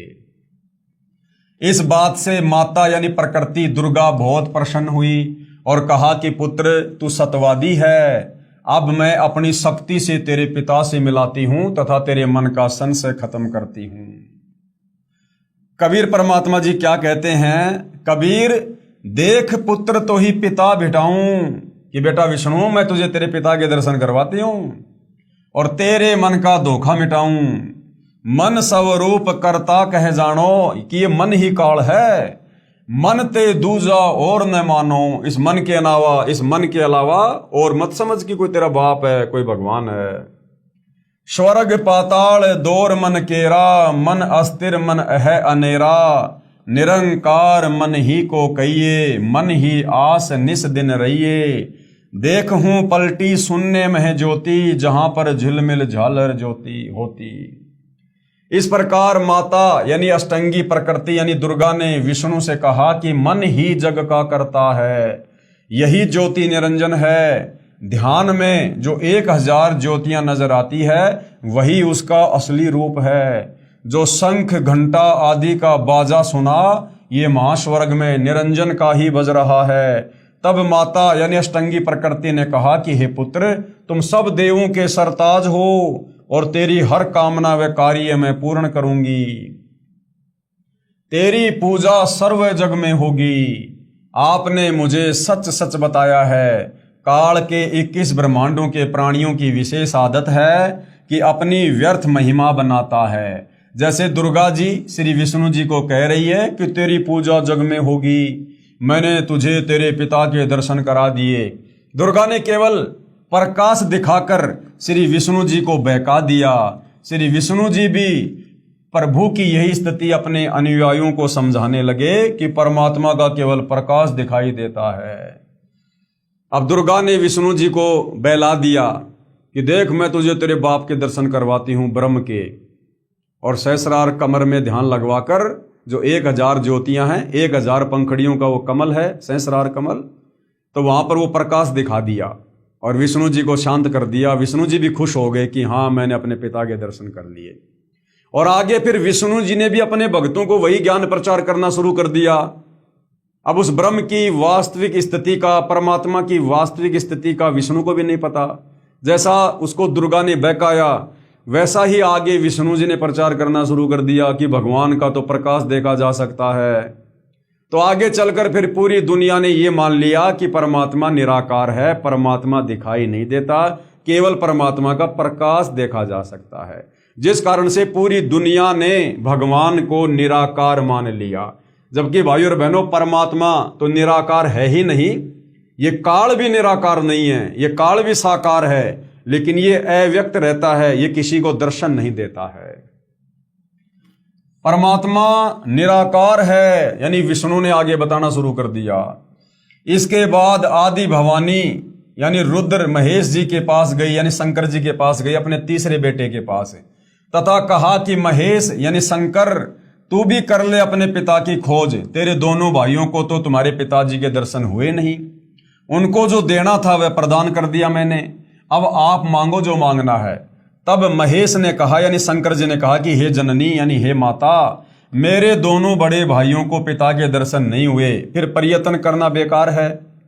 कृपया मुझे ऐसा वरदान दो कि मैं अमर यानी मृत्युंजय हो जाऊं, मैं कभी ना मरूं। तब माता ने कहा कि ये मैं नहीं कर सकती, हाँ युक्ति बता सकती हूं जिससे तेरी आयु सबसे लंबी बनी रहेगी। अब शंकर जी ने क्या कहा कि माता जी, जब मेरे दोनों भाइयों को मेरे पिता ने दर्शन नहीं दिए तो मैं तो प्रयत्न ही नहीं करूंगा, व्यर्थ है। लेकिन मुझे एक आशीर्वाद दे दो, मैं मृत्युंजय हो जाऊं, मैं कभी ना मरूं, अमर हो जाऊं। क्योंकि भाइयों और बहनों, हम सभी आत्माएं पहले सतलोक में थी और सतलोक में हम सब मृत्युंजय थे, हम कभी नहीं मरा करते थे, अमर थे। तो आत्मा को रह रहकर वो कसक रहती है कि मैं कभी ना मरूं, मैं कभी ना मरूं, मरने से डर लगता है। तो शंकर जी ने कहा कि माँ मुझे ऐसा वरदान दे दे कि मैं मृत्युंजय हो जाऊं। तो दुर्गा ने कहा कि बेटा 21 ब्रह्मांड में तो कोई भी मृत्युंजय नहीं है, कोई और वरदान मांग ले। तो दुर्गा ने क्या कहा कि बेटा मैं तुझे एक युक्ति बता सकती हूं जिससे तेरी आयु सबसे ज्यादा लंबी बनी रहेगी। विधि योग समाधि है, यानी तू बहुत ज्यादा समाधि लगाया कर, अपने श्वासों को रोक कर तू समाधि अवस्था में रहा कर। क्योंकि भाई और बहनों, हम सबका शरीर चाहे देवता हो, चाहे हम स्त्री पुरुष हों, चाहे हम मनुष्य हों, ये जो शरीर है ये श्वासों से चलता है। जितनी ज्यादा श्वासें बर्बाद होंगी उतनी जल्दी हमारी मृत्यु होगी। तो दुर्गा ने शंकर जी को विधि बता दी कि तू समाधि में रहकर श्वासों का कम से कम प्रयोग किया कर, इससे तेरी उम्र लंबी हो जाएगी। इसलिए महादेव यानी शंकर जी ज्यादातर समाधि में ही रहते हैं। इस प्रकार माता यानी अष्टंगी प्रकृति ने, दुर्गा ने तीनों पुत्रों को विभाग बांट दिए। कौन कौन से विभाग बांट दिए? रजगुण विभाग ब्रह्मा जी को दे दिया, सतगुण विभाग विष्णु जी को और तमगुण शंकर जी को। भगवान ब्रह्मा जी को काल लोक में लख 84 के चोले यानी शरीर रचने बनाने का अर्थात रजोगुण प्रभावित करके संतान उत्पत्ति के लिए विवश करके जीव उत्पत्ति कराने का विभाग प्रदान किया। जितने भी प्राणी 21 ब्रह्मांड में, तीनों लोकों में, पृथ्वीलोक, स्वर्गलोक, पाताल लोक में जितने भी प्राणी हैं, चाहे गधा, कुत्ता, सुअर, स्त्री, पुरुष, जो बच्चे पैदा करने की जो इच्छा जागृत होती है, विषय वासना, काम वासना, संभोग करने की, सेक्स करने की, ये ब्रह्मा जी के रजोगुण के दबाव के कारण होती है। तो रजोगुण का जो विभाग था वो दुर्गा ने श्री ब्रह्मा जी को दे दिया और भगवान विष्णु जी को इन जीवों के पालन पोषण कर्म अनुसार करने तथा मोह ममता उत्पन्न करके स्थिति बनाए रखने का विभाग दिया और आपस में एक दूसरे को मोह ममता में बांध के रखने का जो शतोगुण का विभाग है, ये मेरा खेत, ये मेरी प्रॉपर्टी, ये मेरा प्लॉट, एक एक इंच जमीन के लिए लोग मुकदमा कर देते हैं, लड़ मरते हैं, भाई भाई को मार देता है। तो ये जो मोह ममता है, जो ये संपत्ति के प्रति, अपने बेटा बेटी के प्रति, ये श्री विष्णु जी के सतोगुण के प्रभाव के कारण है, जो दुर्गा ने इसको विष्णु जी को दिया। भगवान विष्णु जी को इन जीवों के पालन पोषण करने तथा मोह ममता उत्पन्न करके स्थिति बनाए रखने का विभाग दिया। फिर तीसरे भगवान शंकर जी को क्या दिया? महादेव को संहार करने का विभाग प्रदान किया, यानी लोगों को मार मार के अपने पिता काल के पास भेजने का डिपार्टमेंट है। क्योंकि इनके पिता निरंजन को, काल को, ब्रह्म को 1 लाख मानव शरीरधारी जीव प्रतिदिन खाने पड़ते हैं। यहां पर मन में एक प्रश्न उत्पन्न होगा कि ब्रह्मा, विष्णु तथा शंकर जी से उत्पत्ति, स्थिति और संहार कैसे होता है? ये तीनों तो अपने अपने लोक में रहते हैं ऊपर। तो गुरुदेव भगवान कैसे समझा रहे हैं कि ऊपर के लोक में बैठकर भी ये नीचे के लोकों के जीवों को कैसे प्रभावित करते हैं। जैसे आजकल संचार प्रणाली को, यानी जो हम लोग बात करते हैं मोबाइल से, जैसे आजकल संचार प्रणाली को चलाने के लिए उपग्रहों को ऊपर आसमान में छोड़ा जाता है और वे नीचे पृथ्वी पर संचार प्रणाली को चलाते हैं। यानी ऊपर अंतरिक्ष में तो उपग्रह होते हैं, सैटेलाइट होती हैं, और नीचे उन सैटेलाइट से निकल रही वो तरंगें नीचे का जो टावर होता है वहां आती है, वहां से हम सब के मोबाइल में आती है और हम सब आपस में बातचीत करते हैं। तो इसी प्रकार ब्रह्मा, विष्णु, महेश ऊपर अपने अपने लोक में बैठकर वहां से अपने गुणों के प्रभाव से लोगों को प्रभावित करके अपना कार्य करते हैं। ठीक इसी प्रकार ये तीनों देव जहां भी रहते हैं, इनके शरीर से निकलने वाले सूक्ष्म गुण की तरंगें तीनों लोकों में अपने आप हर प्राणी पर प्रभाव बनाए रखते हैं। दूसरा उदाहरण गुरुदेव ने दिया, जैसे हम अपने घर में रहते हैं और घर में 3 कमरे हैं और रसोई में माता बहनें खाना बनाती हैं और जब वो सब्जी में छोकन लगाती हैं तो दूसरे कमरे में बैठे व्यक्तियों को भी ऑटोमेटिक छींक आना शुरू हो जाती है। क्योंकि छोकन कहाँ लगा? रसोई में। रसोई में छोकन लगने से मिर्च की जो सूक्ष्म जो वो तरंगे थी वो दूसरे कमरे में बैठे व्यक्तियों को भी प्रभावित कर रही हैं, उनको भी छींक आ रही है, वो छींकने के लिए विवश हो रहे हैं। इसी प्रकार ब्रह्मा, विष्णु, महेश ऊपर अपने अपने लोकों में बैठकर और अपने अपने जो गुण हैं, रजगुण, सतगुण, तमगुण, इसका प्रभाव तीनों लोकों में बनाए हुए हैं और पूरे प्राणी तीनों गुणों के विवश रहते हैं। उपरोक्त विवरण एक ब्रह्मांड में ब्रह्म यानी काल की रचना का है। ये जो रचना जो बताई जा रही है सारी ब्रह्मा, विष्णु, महेश के द्वारा उत्पत्ति करना, ये काल के जो 21 ब्रह्मांड है ना, उनमें केवल एक ब्रह्मांड में ये काल सृष्टि का कार्य करता है। उपरोक्त विवरण एक ब्रह्मांड में ब्रह्म यानी काल की रचना का है। ऐसे ऐसे क्षर पुरुष यानी काल के 21 ब्रह्मांड हैं, परंतु क्षर पुरुष यानी काल स्वयं व्यक्त अर्थात वास्तविक शरीर रूप में सबके सामने नहीं आता। ये छुप के रहता है 21वें ब्रह्मांड में। अगर ये किसी को दर्शन भी देता है, किसी को मिलता भी है, तो ये अपने बेटों के रूप बना लेता है। ब्रह्मा, विष्णु, महेश का रूप बना लेगा, किसी और का रूप बना लेगा। ये 1000 कला का स्वामी है। ये काल 1000 रूप एक समय में बना सकता है किसी का भी, लेकिन अपने ओरिजिनल वास्तविक काल रूप में ये किसी को दर्शन नहीं देता। ये इसने सौगंध खा रखी है। उसी को प्राप्त करने के लिए तीनों देवों ब्रह्मा जी, विष्णु जी तथा शिव जी को वेदों में वर्णित विधि अनुसार भरकर साधना करने पर भी ब्रह्म यानी काल के दर्शन नहीं हुए। क्यों? क्योंकि काल ने प्रतिज्ञा कर रखी है कि मैं कभी किसी को अपने वास्तविक काल रूप में दर्शन नहीं दूंगा। जिस कारण से ब्रह्मा विष्णु महेश समाधि लगाते रहते हैं, कोशिश करते रहते हैं, लेकिन ये दर्शन नहीं कर पाते। बाद में ऋषियों ने वेदों को पढ़ा, उसमें लिखा है कि अग्ने तनूर असी, पवित्र यजुर्वेद अध्याय 1 मंत्र नंबर 15 कि भाई परमात्मा सशरीर है, तथा पवित्र यजुर्वेद अध्याय 5 मंत्र 1 में लिखा है कि अग्ने तनूर असी विष्णवे तवा सोमस्य तनूर असी। इस मंत्र में 2 बार वेद गवाही दे रहा है कि सर्वव्यापक सर्वपालक कर्ता सत्य पुरुष सशरीर है, यानी वो कबीर परमात्मा सारी सृष्टि का मालिक, जिस कबीर भगवान ने इस काल को, दुर्गा को, हम सबको अपनी गलतियों के चलते सतलोक से निष्कासित किया था, जिसकी जानकारी इस काल ने, इस ब्रह्म ने छुपा दी। परमात्मा ने इसको 5 वेद दिए थे। 5वां वेद जिसमें परमात्मा की जानकारी थी, सतलोक की जानकारी थी, वो सारी जानकारी इस काल ब्रह्म ने छुपा दी ताकि मेरा भांडा फोड़ना हो जाए। और 4 वेद, जिन 4 वेदों में केवल इस काल तक की जानकारी है, उस परमात्मा की केवल हल्की फुल्की जानकारी है, वो 4 वेद इस काल ने समुद्र मंथन के दौरान दुर्गा के माध्यम से ब्रह्मा को दिलवा दिए। और उन्हीं 4 वेदों का ज्ञान आगे ब्रह्मा जी के वंशजों ने संसार में फैला दिया। तो 4 वेदों में कंप्लीट जानकारी परमात्मा की नहीं है, केवल हल्की फुल्की जानकारी है कि परमात्मा का नाम क्या है, कबीर देव है, और वो परमात्मा सशरीर है। वो परमात्मा सशरीर है, सतलोक में रहता है, तेजोमय शरीर है। और उस परमात्मा की प्राप्ति के लिए किसी तत्वदर्शी संत की, धीरा नाम संत की खोज करनी पड़ेगी। वेदों में कंप्लीट जानकारी नहीं है, जिस कारण से पूरी दुनिया भक्ति और भगवान की परिभाषा से कोसों दूर बैठी है।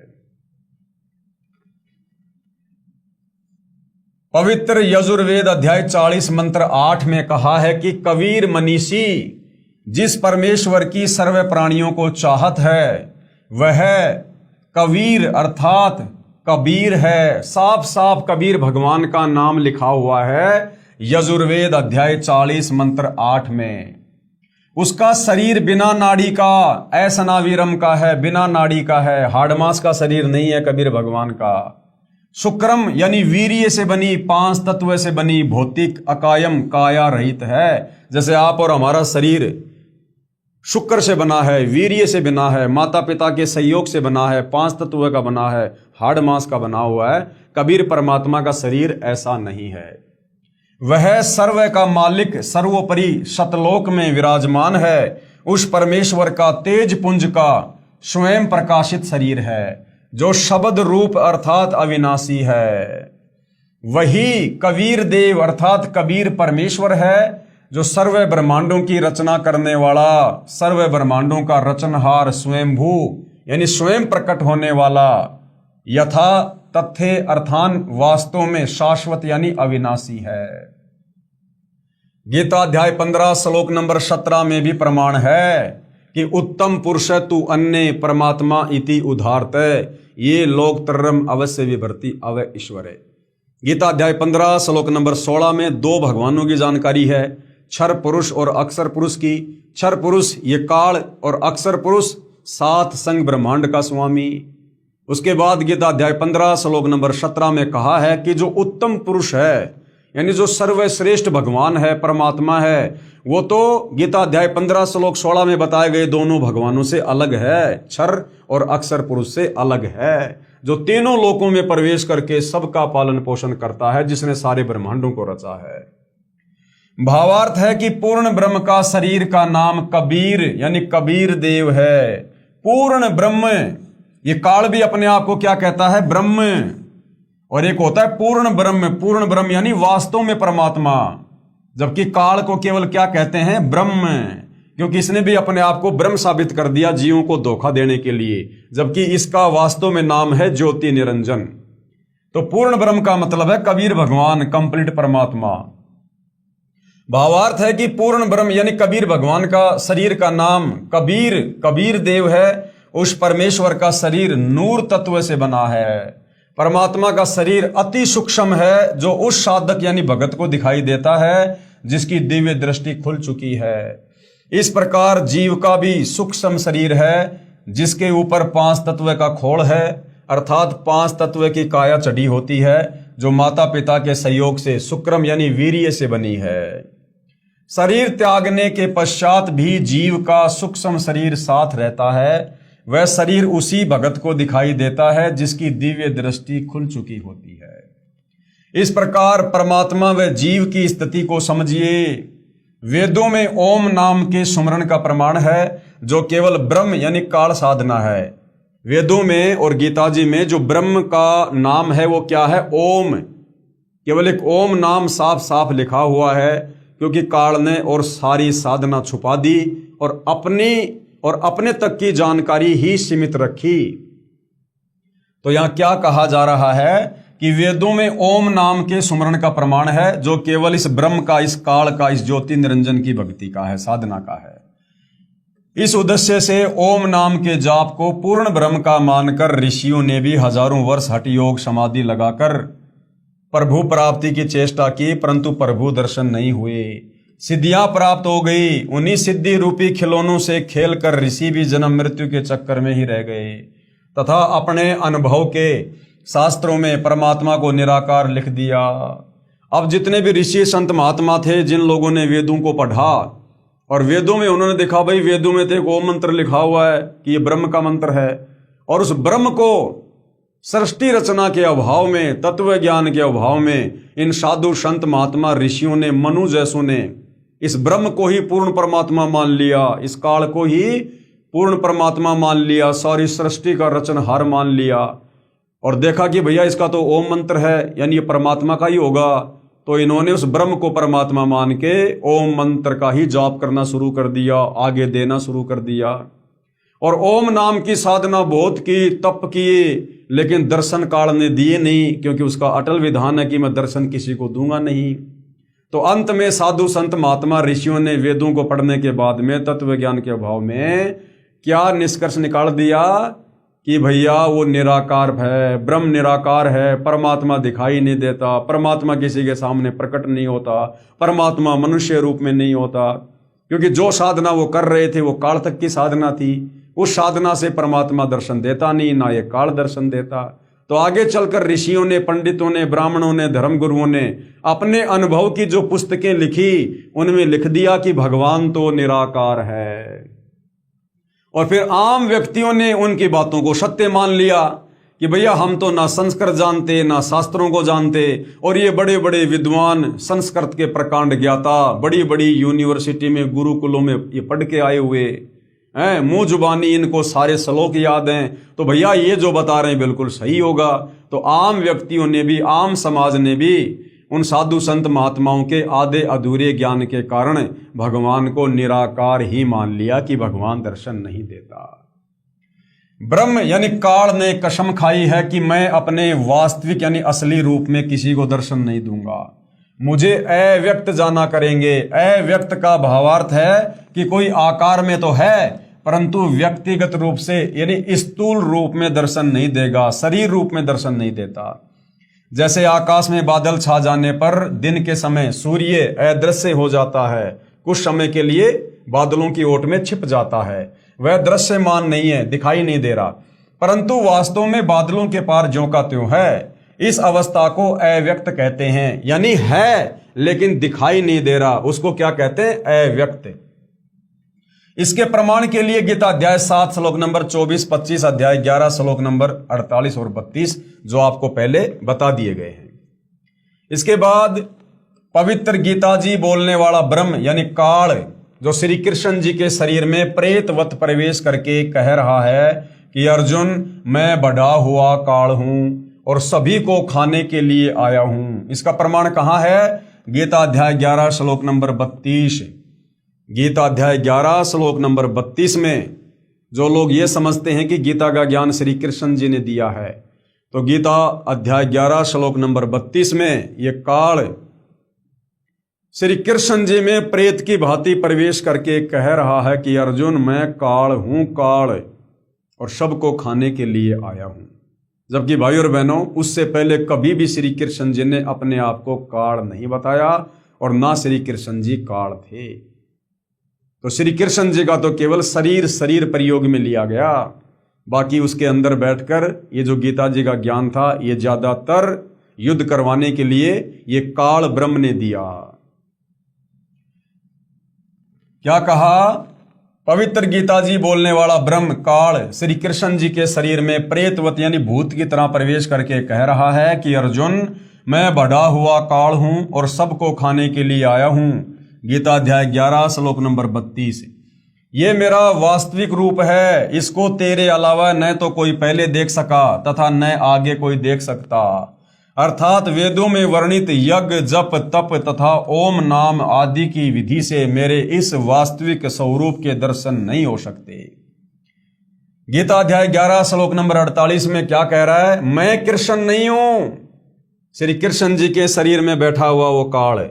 गीता अध्याय 11 श्लोक नंबर 48 में क्या कह रहा है कि अर्जुन, मैं कृष्ण नहीं हूं। ये मूर्ख लोग कृष्ण रूप में मुझ अव्यक्त को व्यक्त यानी मनुष्य रूप मान रहे हैं, क्योंकि ये मेरे घटिया नियम से अपरिचित हैं कि जो मैंने सौगंध खा रखी है ना कि मैं किसी को काल रूप में दर्शन नहीं दूंगा। इन लोगों को नहीं पता कि मैं कभी वास्तविक इस काल रूप में सबके सामने नहीं आता, अपनी योग माया यानी सिद्धि शक्ति से छुपा रहता हूं। गीता अध्याय 7 श्लोक नंबर 24 और 25 का सारांश है ये। अब गुरुदेव कह रहे हैं, विचार करो, अपने छुपे रहने वाले विधान को स्वयं अश्रेष्ठ अनुत्तम क्यों कह रहा है? यदि पिता अपनी संतान को भी दर्शन नहीं देता तो उसमें कोई त्रुटि है। यदि बाप अपने बेटा बेटियों को दर्शन ना दे और उनसे छुप के रहे, इसका मतलब उस बाप में कोई कमी है, कोई त्रुटि है, कोई भयंकर गलती कर रखी है जो उसको शर्म आ रही है।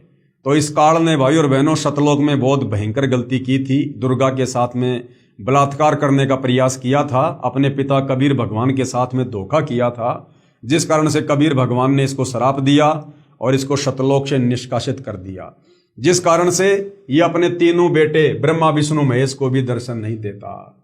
यदि पिता अपने संतान को भी दर्शन नहीं देता तो उसमें कोई त्रुटि है, जिस कारण से छुपा है तथा सुविधाएं भी प्रदान कर रहा है। काल ब्रह्म को श्रापवश 1 लाख मानव शरीरधारी प्राणियों का आहार करना पड़ता है तथा 25% प्रतिदिन जो ज्यादा उत्पन्न होते हैं उन्हें ठिकाने लगाने के लिए तथा कर्म भोग का दंड देने के लिए 84 लाख योनियों की रचना की हुई है। ये दुर्गा के माध्यम से प्रतिदिन 1 लाख मानव शरीरधारी प्राणियों का भोजन करता है और प्रतिदिन दुर्गा के माध्यम से 1.25 लाख जीवों की उत्पत्ति करवाता है। अब रोजाना 1.25 लाख की उत्पत्ति क्यों होती है भाई और बहनों? क्योंकि 1 लाख तो ये खा जाता है और 1.25 लाख की उत्पत्ति क्यों हो रही है? क्योंकि बाकी कुछ जीव फिर अपना कर्मदंड भोगने के लिए 184 योनियों में डालने पड़ते हैं, गधे कुत्ते सूअर कीट पतंग बनाने पड़ते हैं। तो उसकी क्षतिपूर्ति करने के लिए इसको 25% एक्स्ट्रा पैदा करवाने पड़ते हैं ताकि 1 लाख ये खाता रहे। यदि सबके सामने बैठकर किसी की बेटी, किसी की पत्नी, किसी के बेटे, माता पिता को खाएगा तो सबको ब्रह्म से घृणा हो जाए तथा जब भी कभी पूर्ण परमात्मा कबीर अग्नि, कबीर देव, कबीर परमात्मा स्वयं आए या अपना कोई संदेश वाग दूत भेजे तो सभी प्राणी सत भक्ति करके काल के जाल से निकल जाएंगे।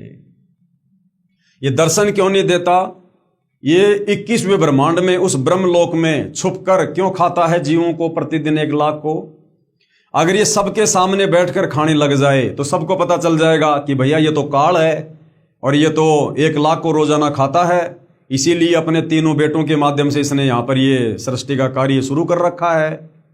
ये तो आप और हमारी खेती करवा रहा है। खेती यहाँ पर जैसे किसान गेहूं की खेती करता है अपने लिए, अपने परिवार के लिए, उसी प्रकार ये काल तो हम जीवों की रजगुण ब्रह्मा के माध्यम से काम वासना से उकसाकर ये हमारी कोई यहाँ पर खेती कर रहा है अपने भोजन के लिए, तो सबको पता चल जाएगा। और जब कभी परमात्मा यानी परमात्मा तो आते रहते हैं सतलोक से यहाँ चलकर तत्वदर्शी संत के रूप में, तो जब वो कबीर भगवान यहाँ आए और हमें ये सारी राम कहानी बताए, सृष्टि रचना कि ये काल क्यों है, क्यों खाता है, क्यों आया यहाँ पर, क्यों तुम जन्म रहे हो, मर रहे हो, क्यों तुम्हारा कभी बेटा मर जाता, कभी बेटी मर जाती है, क्यों इस काल को रहम नहीं आता जिसको तुम भगवान मानकर पूज रहे हो। क्या भगवान किसी का बेटा बेटी मारता है क्या, अकाल मौत करता है क्या? तो सब जीवों को राम कहानी समझ में आ जाएगी सृष्टि रचना सुनकर। तो सारे के सारे इस काल की जेल से बाहर निकलने का प्रयास करेंगे और तत्वदर्शी संत की शरण में आकर अपनी आत्मा का कल्याण करवा लेंगे। और सारे जीव 21 ब्रह्मांड से बाहर चले जाएंगे तो फिर यहां पर काल क्या खाएगा? इसलिए काल को डर है, इसलिए ये 21 ब्रह्मांड में बैठकर अकेला खाता है और किसी को भेद नहीं लगने देता। फिर इसका भेद स्वयं वो कबीर भगवान शतलोक से चलकर पृथ्वी लोक पर तत्वदर्शी संत के रूप में प्रकट होकर अपना तत्व ज्ञान देकर सृष्टि रचना के माध्यम से खुद ही बताता है, जो आज सतगुरु रामपाल जी बता रहे हैं। इसलिए धोखा देकर रखता है तथा पवित्र गीता अध्याय 7 श्लोक 18, 24, 25 में अपनी साधना से होने वाली मुक्ति यानी गति को भी अनुत्तम यानी अति अश्रेष्ठ घटिया बता रहा है तथा अपने विधान नियम को भी अनुत्तम अश्रेष्ठ कहा है। गीता अध्याय 7 श्लोक नंबर 18 में ये काल अपनी साधना को भी, ओम नाम की भक्ति को भी घटिया अनुत्तम कह रहा है कि भैया मेरी ओम नाम की साधना करके तुम कहाँ जाओगे? ब्रह्मलोक में जाओगे। ब्रह्मलोक में थोड़े बहुत दिन सुख भोग लोगे, फिर तुम्हारा जब वो पुण्य समाप्त होगा, भक्ति कमाई खर्च होगी, फिर तुम्हें नीचे आना पड़ेगा, नरक में भी जाना पड़ेगा, जन्म मरण के चक्कर में भी आना पड़ेगा, गधा कुत्ता सुअर लक 84 में भी जाना पड़ेगा। इसलिए काल गीता अध्याय 7 श्लोक नंबर 18 में अपनी खुद की ब्रह्म साधना को भी अनुत्तम अश्रेष्ठ घटिया बता रहा है कि मेरी भक्ति से भी जन्म मरण का रोग समाप्त नहीं हो सकता, तुम सतलोक नहीं जा सकते। इसलिए धोखा देकर रखता है तथा पवित्र गीता अध्याय 7 श्लोक 18, 24, 25 में अपनी भक्ति यानी ओम नाम की साधना से होने वाली मुक्ति यानी उस गति को भी अनुत्तम यानी अति अश्रेष्ठ कहा है तथा अपने विधान यानी मैं कभी किसी को दर्शन नहीं दूंगा, अपने नियम को भी अनुत्तम यानी अश्रेष्ठ कहा है। प्रत्येक ब्रह्मांड में बने ब्रह्मलोक में एक महास्वर्ग बनाया है इस काल ने। महास्वर्ग में एक स्थान पर नकली सतलोक बना रखा है, नकली अलख लोक बना रखा है, नकली अगम लोक तथा नकली अनामी लोक की रचना प्राणियों को धोखा देने के लिए प्रकृति यानी दुर्गा आदि माया द्वारा करवा रखी है। यानी इस काल ने भी अपने 21 ब्रह्मांड में इसने सतलोक की डुप्लीकेट रचना करवा रखी है जीवों को धोखा देने के लिए। अनामी लोक, अगम लोक, अलख लोक, सतलोक ये नकली लोक बनवा रखे हैं। कबीर साहिब का एक शब्द है, कर नैनो दीदार महल में प्यारा है। उसमें वाणी है कि काया भेद किया निर्वारा, ये सब रचना पिंड मंझारा है। माया अविगत जाल पसारा, सो कारीगर भार्या है। आदि माया की नी चतुराई और झूठी बाजी पिंड दिखाई। अविगत रचना रची अंडमाही, वाका प्रतिबिंब डारा है। काया भेद किया निर्वारा और ये सब रचना पिंड मंझारा, एक ब्रह्मांड की रचना इस काल ने शरीर में करवा रखी है। और माया अविगत जाल पसारा और दुर्गा के माध्यम से, ब्रह्मा विष्णु महेश के माध्यम से अपना पूरा जाल फैला रखा है काल ने जीवों को फंसाने के लिए। सो कारीगर भारा है, ये जो काल है ये भी भयंकर कारीगर है। आदि माया की नी चतुराई, इस दुर्गा ने चतुराई कर रखी है, झूठी बाजी पिंड दिखाई। नकली शतलोक, नकली अगम लोक, नकली अनामी लोक की रचना इस एक ब्रह्मांड में इस काल ने दुर्गा के माध्यम से जीवों को फंसाने के लिए करवा रखी है। अविगत रचना रची अंडमाही, वाका प्रतिबिंब डारा है। एक ब्रह्मांड में अन्य लोकों की भी रचना है, जैसे श्री ब्रह्मा जी का लोक, श्री विष्णु जी का लोक, श्री शिव जी का लोक, जहां पर बैठकर तीनों प्रभु यानी ब्रह्मा विष्णु महेश नीचे के 3 लोकों स्वर्ग लोक, इंद्र का लोक, पृथ्वी लोक तथा पाताल लोक पर एक ब्रह्मांड का ये चित्र है भाइयों और बहनों। पूरा यहां पर गुरुदेव भगवान ने बनाकर समझा रखा है।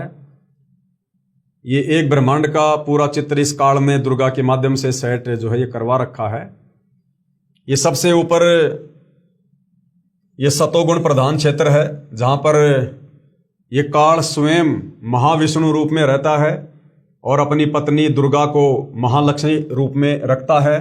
यहाँ पर जो संतान उत्पन्न होती है उसको ये विष्णु का नाम देते हैं।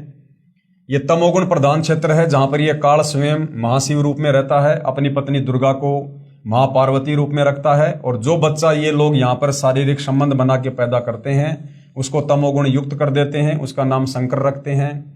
फिर ये रजोगुण प्रधान क्षेत्र है, यहाँ पर स्वयं ये काल महाब्रह्मा रूप में रहता है, अपनी पत्नी दुर्गा को महासावित्री रूप में रखता है।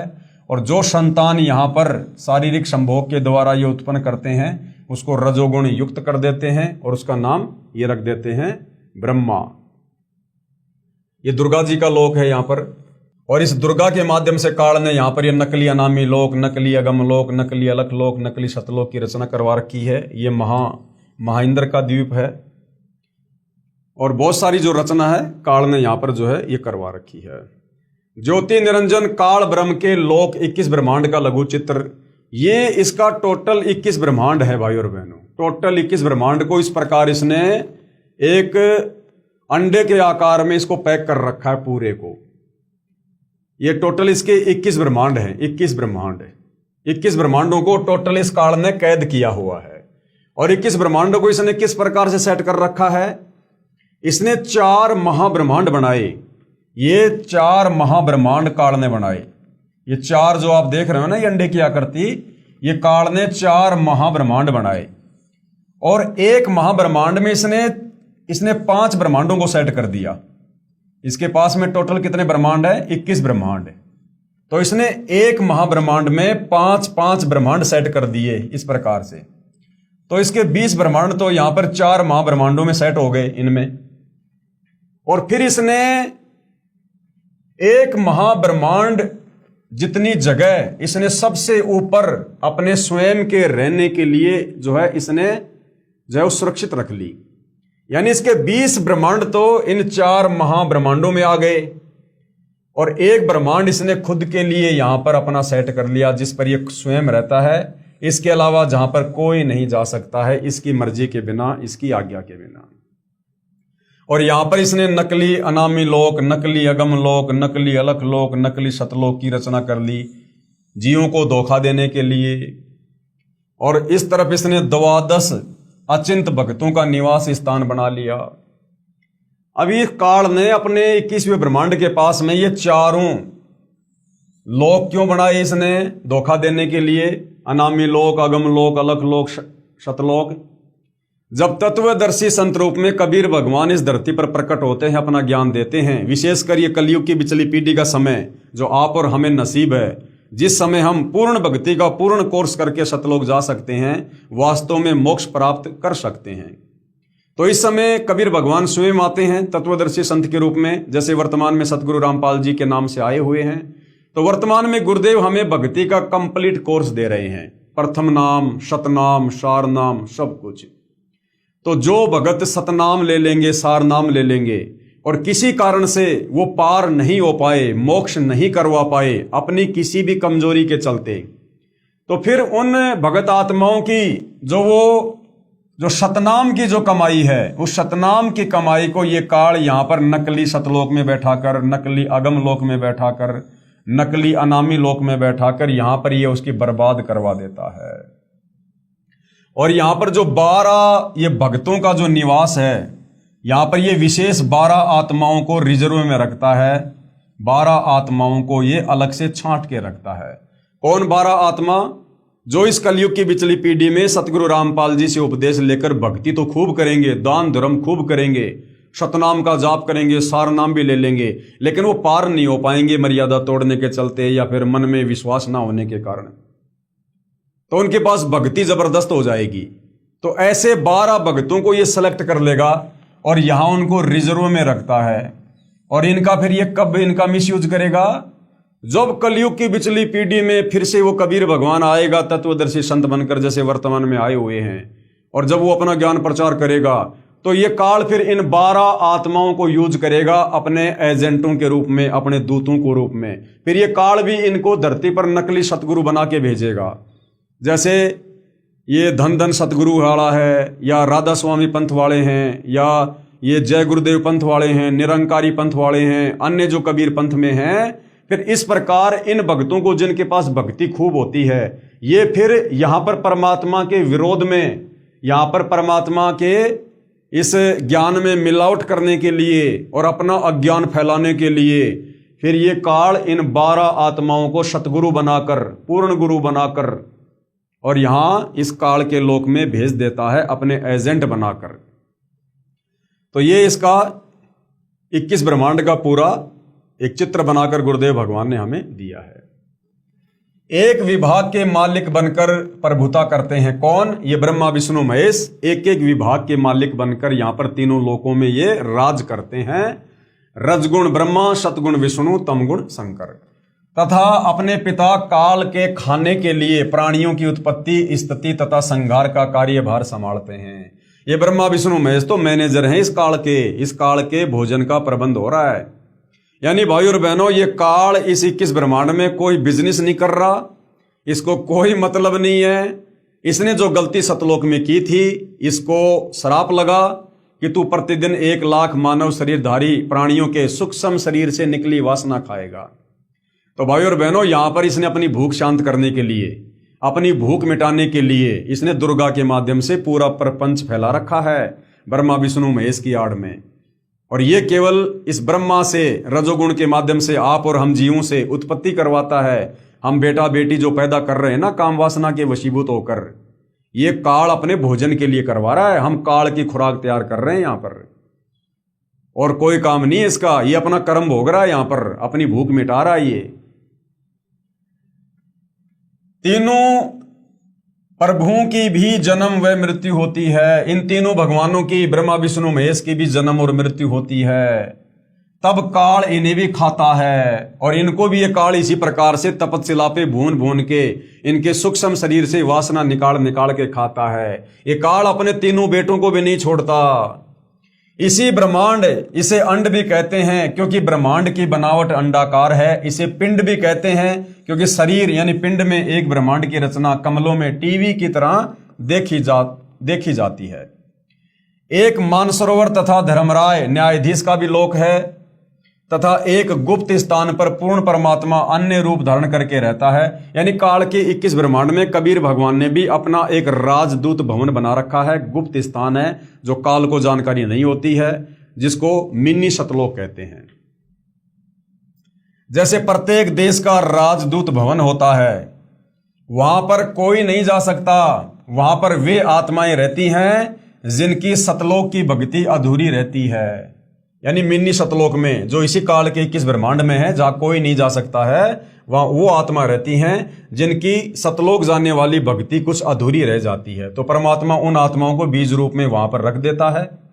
जब भक्ति युग आता है, जैसे वर्तमान में भक्ति युग आ गया, कलयुग की पिछली पीढ़ी, जब भक्ति युग आता है तो उस समय परमेश्वर कबीर जी अपना प्रतिनिधि पूर्ण संत सतगुरु भेजते हैं। यानी परमात्मा खुद ही अपने प्रतिनिधि बनकर आते हैं, खुद ही परमात्मा सतगुरु की भूमिका करते हैं। इन पुण्यात्माओं को जो मिनी सतलोक में बैठाई जाती हैं, उनको पृथ्वी पर उस समय मानव शरीर प्राप्त होता है तथा ये शीघ्र ही सत भक्ति पर लग जाते हैं। जैसे आप और हम, ज्यादातर नहीं, जो भाई बहन तुरंत सतगुरु रामपाल जी की भक्ति को स्वीकार कर लेते हैं और जो दृढ़ होकर लग जाते हैं, वो आत्माएं परमात्मा मिनी सतलोक से भेजता है। तो आप और हम सब भाई बहन मिनी सतलोक से आए हुए हैं तथा ये शीघ्र ही सत भक्ति पर लग जाते हैं तथा सतगुरु से दीक्षा प्राप्त करके पूर्ण मोक्ष प्राप्त कर जाते हैं। उस स्थान पर रहने वाले, कहां? मिनी सतलोक में रहने वाले हंस आत्माओं की निजी भक्ति कमाई खर्च नहीं होती है।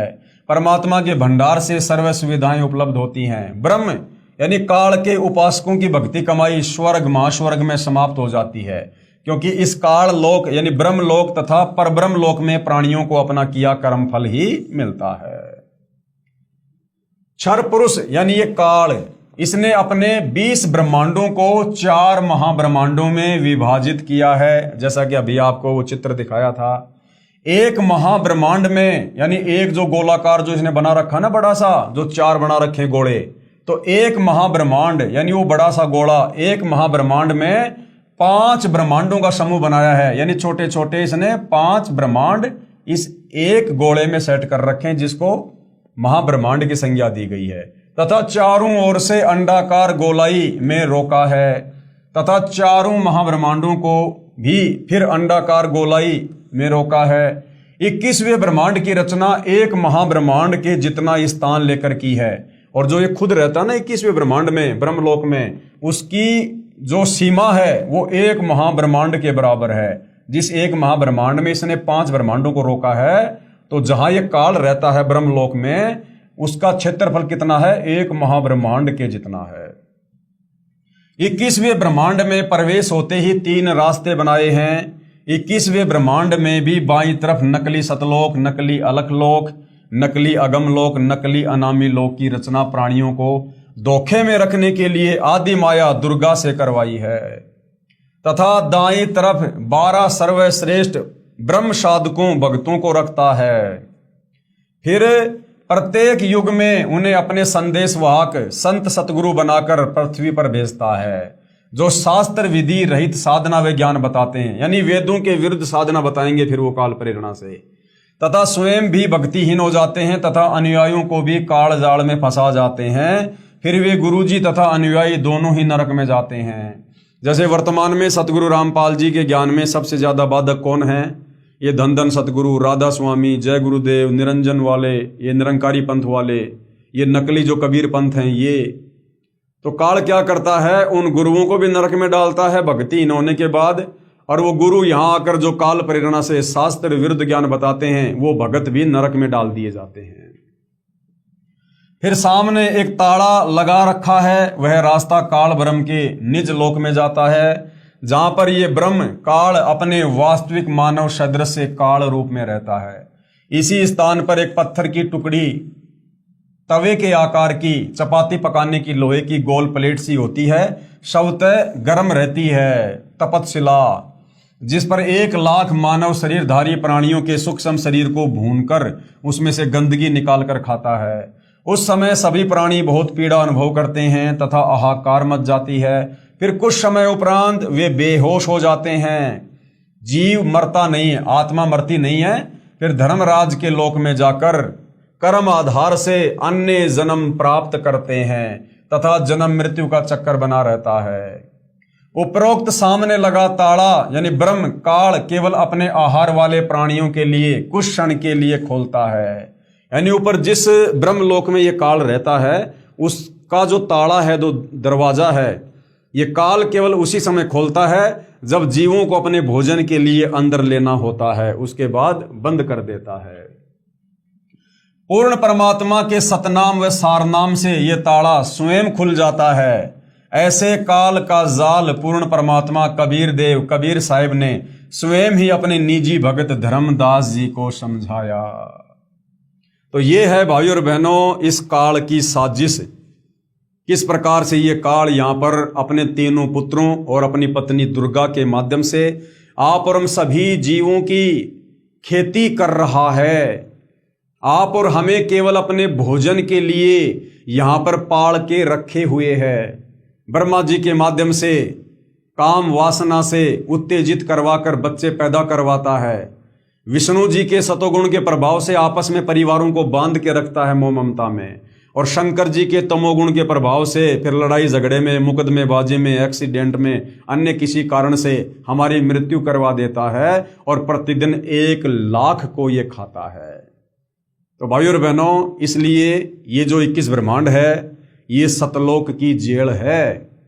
यहां आकर ये काल भी अपना कर्म भोग रहा है, दुर्गा भी अपना कर्म भोग रही है, ब्रह्मा विष्णु महेश भी अपना कर्म भोग रहे हैं, और आप और हम जितने भी जीव जिन्होंने हाथ खड़ा किया था इस काल के साथ आने के लिए, हम भी यहां पर सजा भोग रहे हैं।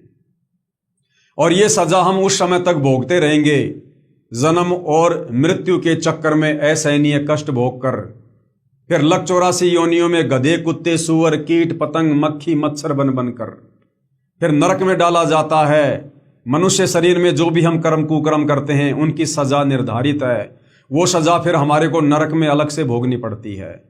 हर मनुष्य जन्म में मृत्यु के बाद ये हमें तपतशिला पर भून भून के खाता है। तो ये सजा हम भाई और बहनों उस कर्म की भोग रहे हैं जो हमने सतलोक में गलती की थी। अपने पिता कबीर भगवान से हमने विश्वासघात किया था। हमने इस एक जीव, इस काल के ऊपर हमने आसक्ति लगाई थी। तो भाई और बहनों, हम सतलोक के वासी हैं। हम सतलोक में रहा करते थे, अखंड सुख भोगा करते थे, किसी चीज की कोई कमी नहीं थी। ना वहां पर जन्म था, ना कोई मृत्यु थी, ना कोई बुढ़ापा था, ना कोई रोग था, ना वहां पर कोई तपस्या है, ना गधा कुत्ता सुअर बनना है, ना लक 84 है, ना नरक भोगना है, ना कोई कष्ट है, ना पीड़ा है, ना कोई मानसिक टेंशन है, ना कोई काम धंधा करना, ना कोई राजनीति, ना कोई राग द्वेष ईर्ष्या मन मुटाव छल कपट चोरी जारी काला बाजारी मिलावट कुछ नहीं है। वहां हम अमर थे, अमर अविनाशी। यहां हम उस कर्म की सजा भोगने के लिए आए हैं। हम सतलोक से यहां पर जेल काटने आए हैं, जेल काट रहे हैं। ये काल हमें यहां मनुष्य जन्म देकर थोड़ा बहुत कुछ सुख दे देता है, हल्का फुल्का कार कोठी मकान राजा मंत्री एमएलए सरपंच, और हम लोग भूल जाते हैं भक्ति और भगवान को कि बस हम तो ऐसे ही मौज करेंगे। और शरीर छूटने के बाद फिर ये गधा बना देता है, कुत्ता बना देता है, ऐसे हमें धोखे में रखता है अपने भोजन के लिए। तीनों गुणों के प्रभाव के चलते, रजगुण सतगुण तमगुण के प्रभाव के चलते ये हमारी बुद्धि को ऑफ रखता है। और यदि कोई भक्ति करना चाहता है, कोई मोक्ष प्राप्ति चाहता है, तो फिर ये अपने नकली काल के दूत भेजकर, तरह तरह के संत भेजकर, आचार्य शंकराचार्य धर्माचार्य पोप पादरी मुल्ला मौलवी पंडित काजी, इनके माध्यम से हमारे से शास्त्र विरुद्ध साधना करवाता है, जिस साधना को करने के चलते हम कभी भी जो है मृत्यु पर विजय प्राप्त नहीं कर सकते, मोक्ष प्राप्त नहीं कर सकते। तो भाइयों और बहनों, जब तक वो कबीर भगवान खुद सतलोक से चलकर तत्वदर्शी संत बनकर इस धरती पर आकर हमें ये कंप्लीट जानकारी नहीं देता है, तब तक भाइयों और बहनों हम इस काल के षड्यंत्र को नहीं समझ पाते हैं, नहीं जान पाते हैं। और हम यहीं पर जैसे चक्की में आटा पीसा जाता है वैसे हम पिसते रहते हैं जन्म मृत्यु के चक्कर में। परमात्मा कहते हैं कि चलती चक्की देख कर दिया कबीरा रोए, चलती चक्की देखकर दिया कबीरा रोए, और दो पाटन के बीच में साबुत बचा न कोई। ये जो जन्म और मृत्यु की जो चक्की चल रही है जिसमें हम पिस रहे हैं, तो परमात्मा कहते हैं चलती चक्की देख कर दिया कबीरा रोए, यानी हमारे दुखों को देखकर परमात्मा भी दुखी होते हैं। और दो पाटन के बीच में साबुत बचा न कोई। इस चक्की के दो पाट कौन है? एक काल और एक ये दुर्गा, जो हम सबको पीस रहे हैं जन्म मृत्यु के चक्कर में, लक 84 के चक्कर में। तो कहते हैं साबुत बचा न कोई, और जो कीले से लागा रहे ताका बाढ़ ना बाका होए। चक्की का जो हत्था होता है उसको किला कहते हैं। दाने डालते समय कुछ दाने जो कीला होता है उससे वो चिपक जाते हैं। एक वो खड्डा होता है हल्का सा, उसमें कुछ दाने जो है वो गिर जाते हैं, जो उन पाटों के बीच में आकर नहीं पिसते हैं। तो वो किला कौन है? सतगुरु तत्वदर्शी संत कबीर भगवान। जो उस तत्वदर्शी संत की शरण में आ जाएंगे, उनके बताए अनुसार नाम उपदेश लेकर भक्ति करेंगे, कहते हैं उन जीवों की फिर वो तत्वदर्शी संत काल और दुर्गा से रक्षा करेगा। फिर उन्हें लक 84 में नहीं जाने देगा, नहीं पिसने देगा, कोई कष्ट नहीं होने देगा, जन्म मृत्यु के चक्कर में नहीं पड़ने देगा। उनको शत भक्ति देकर उनका मोक्ष करके शतलोक ले जाएगा। इसके अलावा भाइयों और बहनों, 21 ब्रह्मांड में हमें कोई भी सृष्टि रचना की जानकारी देने वाला नहीं है।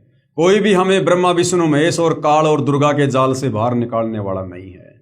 तो भाइयों और बहनों, आज बहुत ही जबरदस्त मौका है, बहुत ही जबरदस्त सुअवसर है। कबीर भगवान सतलोक से चलकर संत रामपाल जी के नाम से खुद धरती पर प्रकट हैं। सौभाग्य हिंदुस्तान में प्रकट हैं। आप और हम भाषा समझ सकते हैं, संकेतों को समझ सकते हैं, आसानी से भक्ति ग्रहण कर सकते हैं, आत्मा का कल्याण करवा सकते हैं। ये मौका विदेश वालों को नहीं है जितना मौका आप और हमें हिंदुस्तान वालों को है। अब भी यदि हम ये मौका चूकेंगे तो हमसे बड़ा निर्भागी व्यक्ति फिर संसार में कोई और नहीं है। तो भाइयों और बहनों, सृष्टि रचना अभी जारी है, और यदि आपको सृष्टि रचना का ज्ञान समझ में आ रहा है, काल बलि का षड्यंत्र समझ में आ रहा है, तो सतगुरु रामपाल जी से उपदेश लीजिए। उपदेश के लिए आप सतलोक आश्रम के मोबाइल नंबर पर संपर्क कर सकते हैं, गूगल पर सर्च कर सकते हैं, यूट्यूब पर सर्च कर सकते हैं। सतलोक आश्रम की वेबसाइट है www.jagatgururampalji.org।